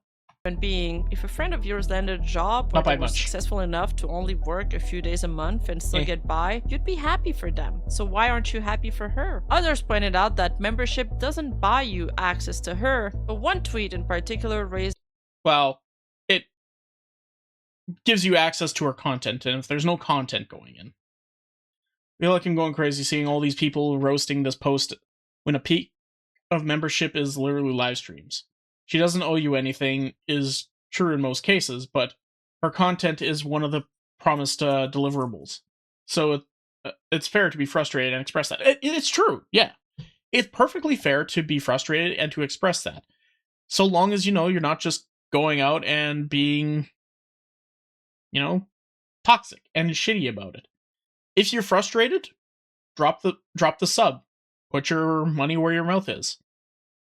It tends to work. And if it really is only about the money, she'd come back in a heartbeat once a lot of people start dropping. But if it's not about the money and it is legitimately about her, her well-being, she won't come back at your beck and call.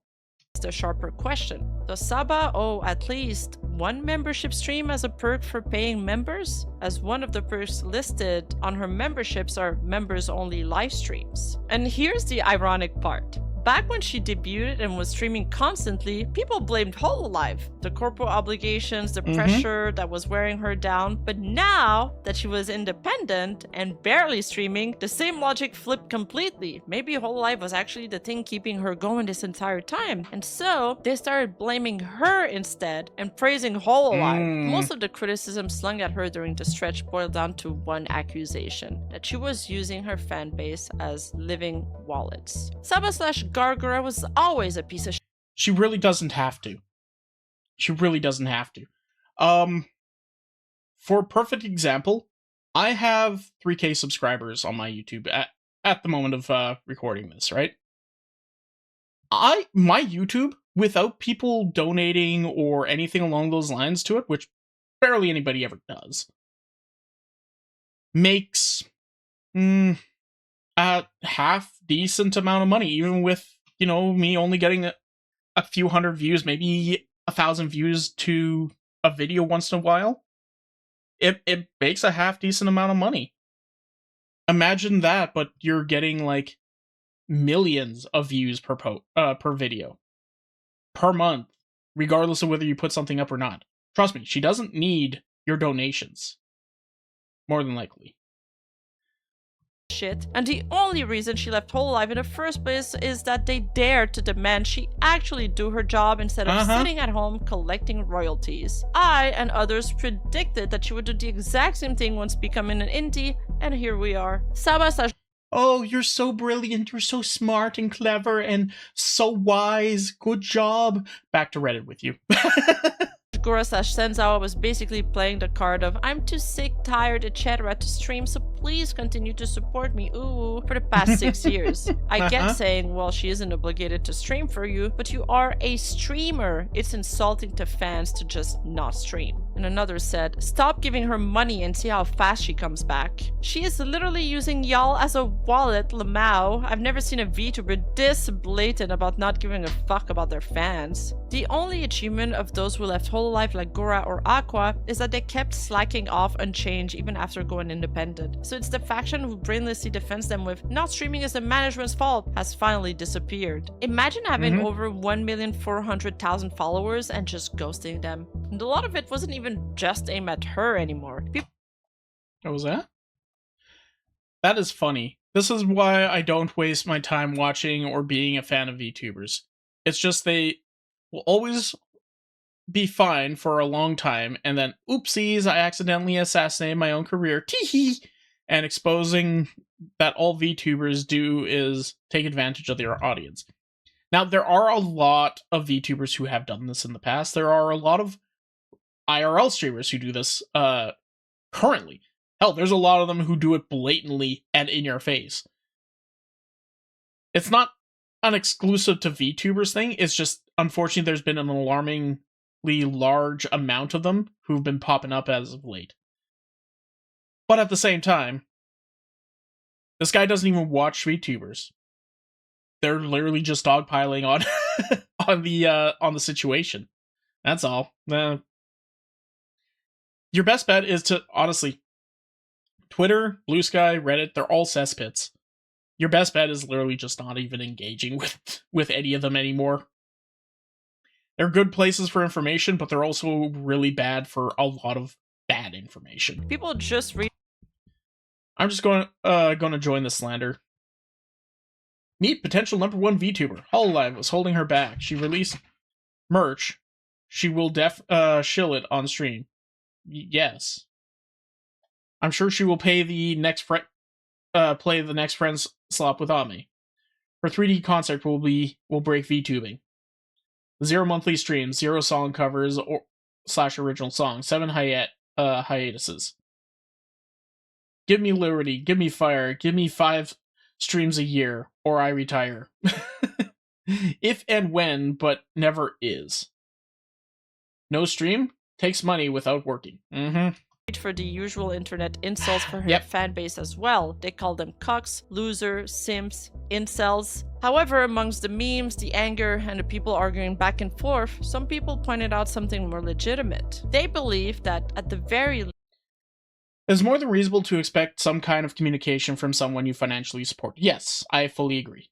No one is against taking long breaks, but complete radio silence is at the very least irresponsible towards your paying community, if not unprofessional. This is one of the few tweets, anyway, that I paused on and read. There were a lot of tweets that were being popped up on this, oh my god. But this is one of the few ones that we stopped on and read that actually is 100% valid. You need to give communication. Just a tweet. Just a few tweets every now and then. When you're a big content creator and you're unable to actually make, like, videos on the daily or do your streams on the weekly or something like that, just take a few moments out of your day and just put up a quick tweet. Be like, hey guys, how's it going? I'm still alive. And just talk with people. Just talk with your with Twitter and all that. It's not much. Or even put a community post on Discord. Just do something along those lines. You might be bedridden, but at least you can do that. Once again, if it's a debilitating condition to the point where she literally can't move her arms, then I don't know. Get a parent or family member, friend, or manager to just put the message up for you. That's just that's just what you need to do. Part of your responsibility, I guess. Once again, this is Saba's community. This is Saba's channel at the end of the day. How she treats it is up to her. It's up to the fans whether they want to support it or not. And if you're getting upset with it, leave. That's all you have to do. You don't owe Saba anything. As a content creator, we will never expect you guys to owe us anything, and the ones who do are bad ones. Because this is basically just glorified busking, okay? That's all it is. We go onto the pier, we play our little flute or paint ourselves bronze and sit in a position for hours on end, unmoving. And if you feel like that's worth a few dollars, you can throw it into the hat. Otherwise, you just kind of watch and enjoy. That's all it is. She owed her fan base some communication, and if she couldn't do it herself, she should have someone else tweet or post on her behalf. Oh, she's going through something. I don't know, man. Make a community post that you're gone for a while. Yeah. No hate to Saba, but I'd say she does owe some fans some type of notice. I use the word owe because this is a job. When you go on vacation at work, you put your time in and let your boss know. Why does she get a pass? Not parasocial, but why are we setting double standards? And somewhere along the line, throughout this discourse that had been happening ever since she was Gura. To be honest, I'm honestly pleasantly surprised she was as active as she was during the Hololive run. Even all the way back when she was Senzawa, she was famously not uploading. The opinion shifted from Saba cannot stream due to health issues to Saba does not want to stream because she either hates her fanbase, VTubing, or Saba, let's stream. Nah, I'll stream tomorrow. because she's simply lazy. And on top of all the not streaming criticism, she'd also been trailed by the same recycled accusations the whole time. Because she has a lolly avatar, a certain corner of the internet has always slapped her with the PDF label, or called her PDF. And this isn't new, it's followed her and her fanbase since the Gura days, with livestreamer Brittany Venti casting her the first stone. There is something called Hollow Live now that they do in English. They have little lollies, prepubescent girls on YouTube. And my first impression of it was, oh, is this like a child show? Is this a kid's show? Like, kids can see it, kind of like Dora the Explorer, and like interact with it. Then I come to find out, no, actually the chat is full of 40-year-old men getting off to the depiction of a 9-year-old. Sure. Look, yes, there is a lot of situations in like anime and that sort of thing where they'll have like an 8-year-old girl who's actually a 5 million-year-old vampire queen or something like that, and thus an adult. In Gura's situation, she is an adult. Here's the thing to realize. Hololive is very meticulous about making sure that the talent and the character that they're representing are, point for point the same height. The reason being is they do a lot of 3D concerts and 3D lives. So, if they do that, they want to make sure that if the two characters go to hug each other, it'll be kind of at least a little bit more believable. You wouldn't want to have Gura go to hug Callie and then Gura suddenly like kneeling down a bit in order to try and hug her when Callie is twice her height. Okay? This is legitimately how tall and the type of body that Gura technically has. There are women who have this kind of body shape. Unfortunately for them, they are instantly revealed as a child forever. And it's very unfortunate, because now, when they try to get themselves into some sort of a creative situation, people will then start slinging stones saying, pedo bait. These people resurfaced every time she does anything, across all three of her personalities, like clockwork. The day of her debut, a post blew up on r/livestream fails pointing out that Gura had redebuted as Sameko Saba to 200k live viewers. And the top comments were, well, exactly what you'd expect. Why do they seem to always look like children? So wholesome, she got 200k PDF watching. You can't tell me you wouldn't distance yourself or your children from a friend/family member who watches shit like this. VTubers really opened the PDF Pandora's box. The popularity of these animated children models is honestly frightening. Shame on these women for exploiting it too. Disgusting. We just watched a video about Iron Mouse going through the exact opposite of situations. Too much booba, not enough booba. Oh my goodness, there's just no, like... there's no pleasing anybody. Once again, people love discourse. And something I said in the last one. It is a sign of good times when people are just looking for anything to get upset about. Anything to get upset about. Doesn't matter what it is or what it's about, they just want to be upset. Because, I don't know, humans just love being angry, I guess? I don't know, it's very unfortunate, very unwell and uncool. I hate it. I hate this about the human race. But once again, it's a sign of good times because we're, there isn't anything to really be scared about. We're in a very healthy situation as at least in some parts of the world. And those some parts of the world have full access to the internet. So like, yeah, you guys You guys are very well off in this situation, right?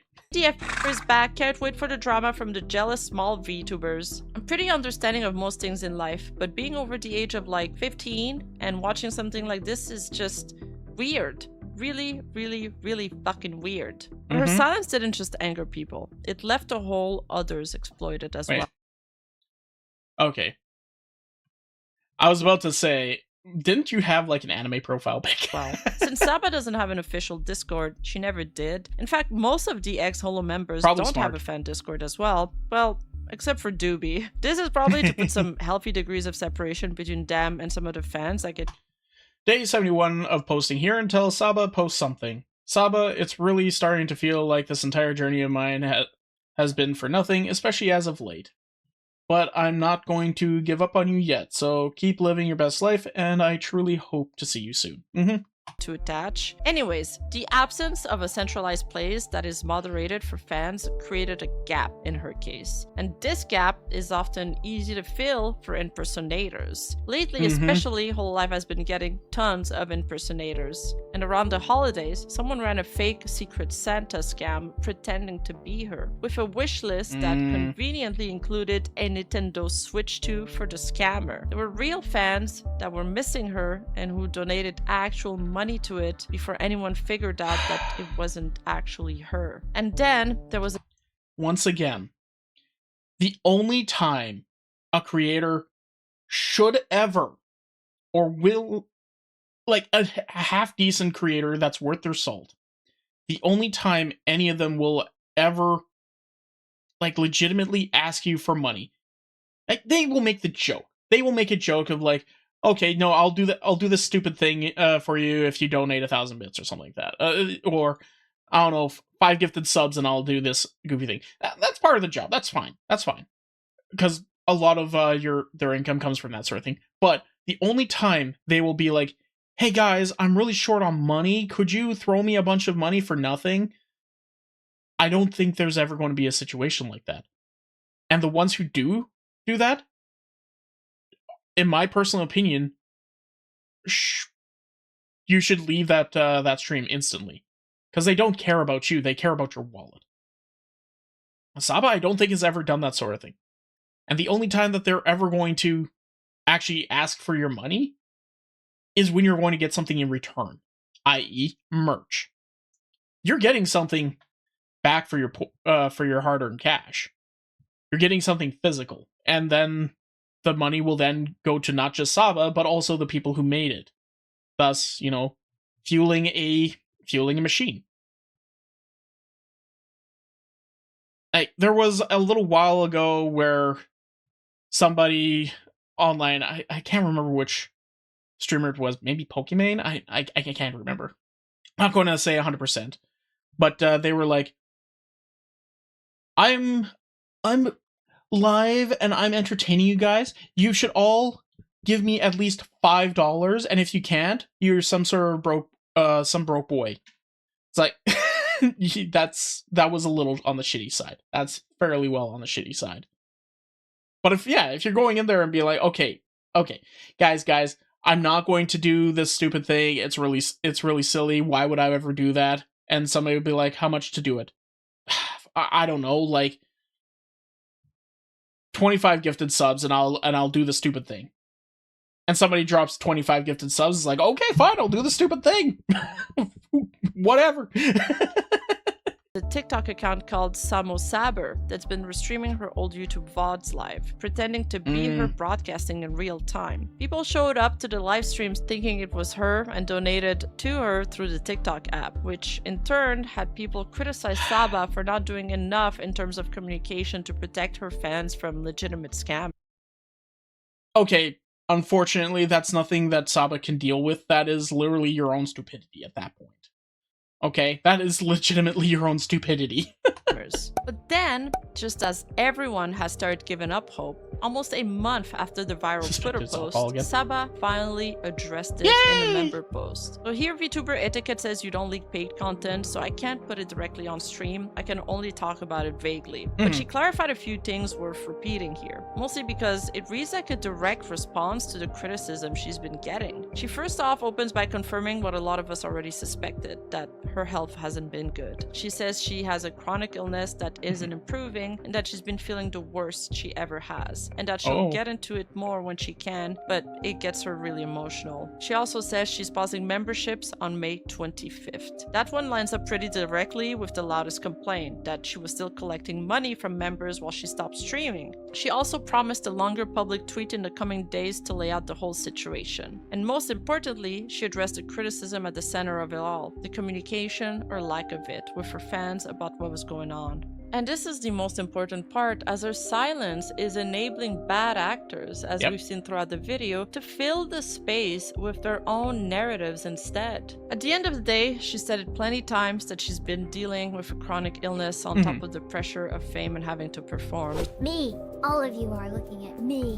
What a terrifying thought. So it really comes down to whether or not you trust Me, you guys are all looking at me. Oh god, that's horrifying. her word. Pausing memberships did raise another point worth sitting with. In about 2 hours, Saba's memberships will be paused, and with it goes our simplest way of giving back. It's heartbreaking knowing someone you care about go through so much while knowing there's one less way to support them. That is not the simplest way to support.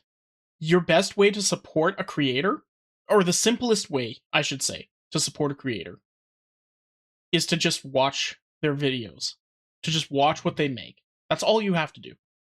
Anything extra is gravy. That is literally that is what we call a tip. At least in my opinion. Like, you don't have to give the $5 a month in order to, do the bare minimum of supporting. You can if that person is somebody you genuinely care about, but you don't have to do that. There's a reason I don't think anyway I have memberships open on my account, and that's mainly because I know I can't at this point give what I would like to give to you guys. I'm still working on building myself up, so why would I try to be taking money from people in order to give, a membership stream that, I don't know if I like membership streams, really. Making people have to pay for a specific form of content, which I don't even know what I would do for those things, but is what it is. But really, if you want to support your creator, just watch their shit. And if you've already seen the video, just, put it on, rewatch an old VOD, rewatch an old music video they put up, rewatch their debut stream, just do that sort of thing. And, it gives back more than you would expect. But you don't have to pay the $5 a month. And she's only pausing it until she comes back. The genuine fans who just wanted to support her with nothing expected in return, this also took away their ability to do that, and they might be the one impacted the hardest by this. So why does this happen? Why does a streamer taking a break curdle into people calling her lazy, a grifter, telling her to log off forever? Well, it's not random, and it's not just that fans are mean. There's a real psychological phenomenon underneath it. Core of it is that people are lonely. People want to belong to something, and a fandom is one of the few places left that reliably gives them that. Every fandom forms around liking a particular thing, and in this case, the thing is Saba. That shared liking is the price of entry, and once you're in, the actual point isn't really her anymore. It's everything that grows around her. You make friends in that chat, in this community. You recognize the same names every night. You're in on the jokes. You show up to the same place at the same time, and other people show up too. You collaborate on things. You clip her. You draw fan arts of her. And for that window of time, you're part of something. That's what a fandom built around a creator actually is. It's what experts called a Ritual economy is a theoretical approach for understanding and explaining the way in which worldview, economy, power, and human agency interlink in society and social change. Defined as the process of provisioning and consuming that materializes and substantiates world views for managing meaning and shaping interpretation. Economy, where the creator is just the thing that everyone gathers around, and the real value is the gathering. Think of it as like Saba is the glue holding all of these people together, which is why her going quiet does so much more damage. The world is cruel and an unjust place. There is no harmony in the universe. The only constant is suffering. Minutes later, oh my god, it's Saba! Than it looks like it should. The fans don't only lose Saba. General is inactive. The online communication era that we call General is somehow not fully operational right now. Okay.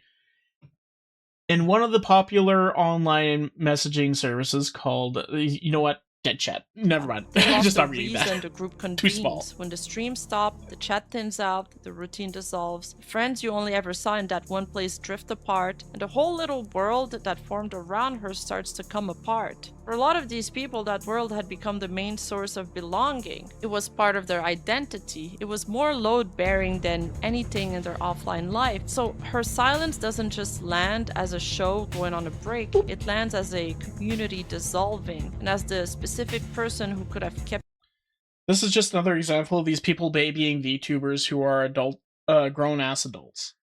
Saba can be as lazy as she wants, but just for the occasional proof she's okay is all people ask for and should ask for. Any more is too much, and any less gives her a pass to take advantage of subs. It's harsh, but true. It is. All this is actually very true. Because once again, my favorite quote from Men in Black: a person is a calm, rational, intelligent being. People are a pack of dumb, wild, stupid animals.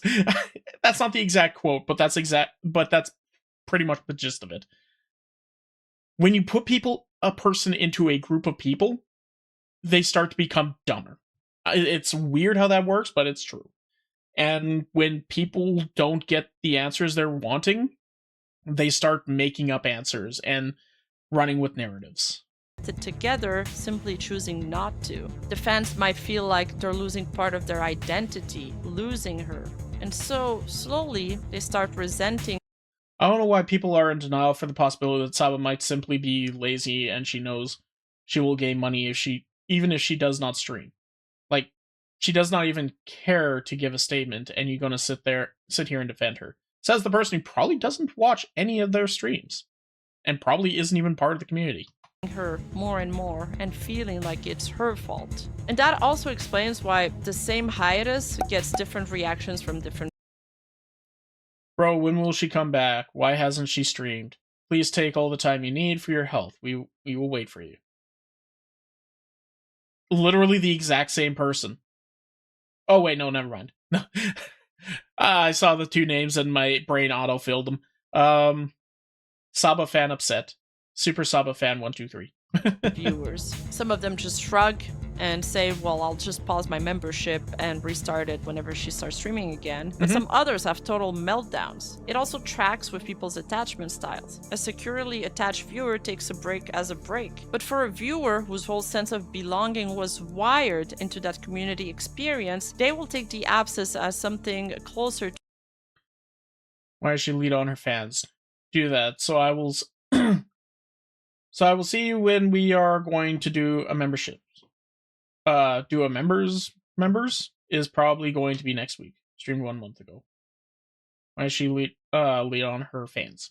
To abandonment. So it's the same event, but it has completely two different internal responses. And obviously the loudest voices in the discourse are coming disproportionately from the people who had the most writing on it socially. And when it comes specifically to Saba, consistent absences set a low baseline. So you expect little, so there's little to violate. But Saba does the opposite.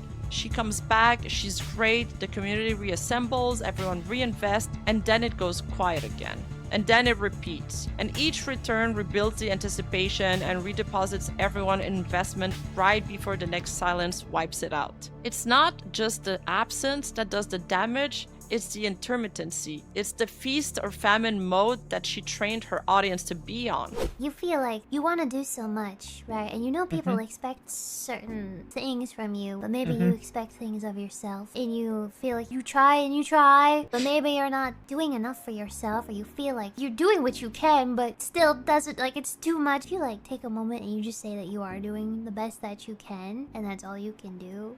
Just do what you can. I don't want to say do your best, but that's what it boils down to. Do what you can. And if anybody has a problem with what it is, school, work, whatever it is, fuck them. The world Honestly, fact. these days, it's so easy to get so stressed out and so wound up. The last thing you need is yourself in your own ear, making your life more miserable. I don't know where this came from. Just do what you can in life, alright? Don't compare your path to anybody else's. That's why they call it your life and your path done at your pace. It's too much.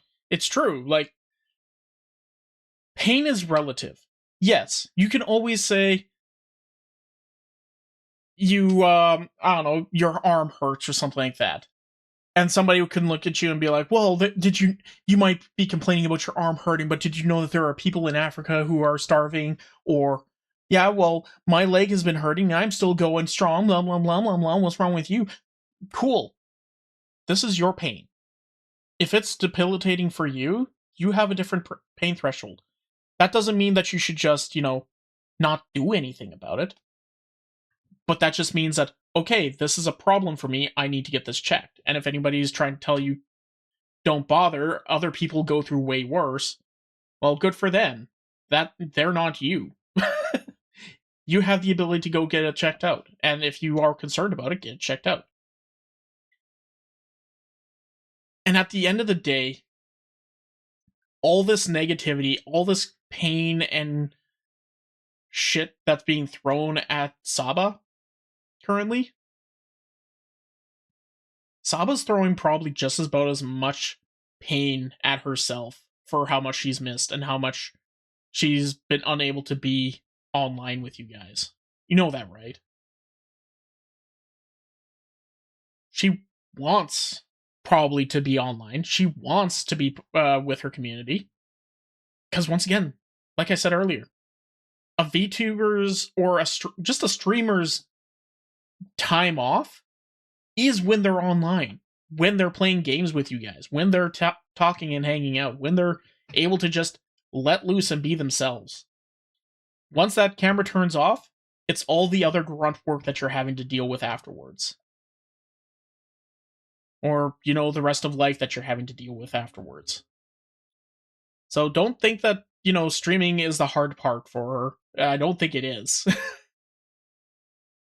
Much of an unpredictable on and off schedule, and it's almost the most destabilizing when it gets cut out. So the obvious question is, if you're this unhappy, why not just leave? Well, because they are already invested. There's a sunk cost fallacy there, but also it's comfortable and it's familiar. Humans are creatures of habits. There's no guarantee a new creator will give you the same thing, the same feeling, or the same community. So you stay until the creator gives you truly nothing. It's like rewatching Lord of the Rings for the 20th time with 100 unwatched films right there. The known quantity usually wins. So here's a contradiction nobody really clocked at the time. For years the consensus was that the company was the problem, Oh, that? Yeah, it turns out being objectively one of the greatest of all time will bring people in. Who would have thunk? I really think the pressure of being the biggest VTuber was what burned her out. It was being the biggest without being able to leverage that in whatever way she wanted, because as good as Hololive Machine is for promotion, turns out that she has something that they cannot duplicate, and really all their talent does to a certain degree. Just as demonstrably the most ever, at least on YouTube.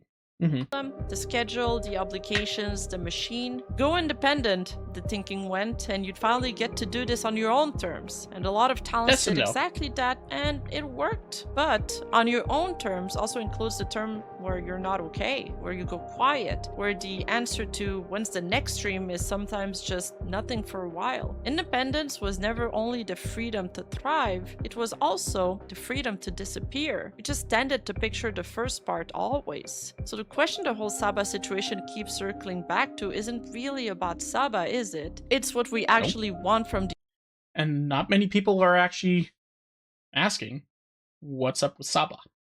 These performers, the freedom we keep saying we want for them, or the consistency we still expect. Because it's looking more and more like you don't fully get both. Because freedom tends to cut both ways. So what do you guys think of this situation? Let me know in the comments below. Videos like this are only possible because of the wonderful people in my community. If you want to be part of that, come join the— Anyway, yes, make sure you go and check out Rima. Rima is a very, very good creator. They do so much in terms of like keeping people informed on the VTubing community. And they've done so many deep dives into so many different VTubers and controversies and stories and histories and all that. It's staggering. Like, I'm always impressed with Rima's work. So if you guys like this video, please make sure to like, share, subscribe, all that other fun shit. Let me know in the comments what you'd like to see next, and yeah, we'll see what comes up later. Anyway, thanks for watching, everybody. Bye. Good luck, Saba. What? Hey, did you enjoy that? Was it funny?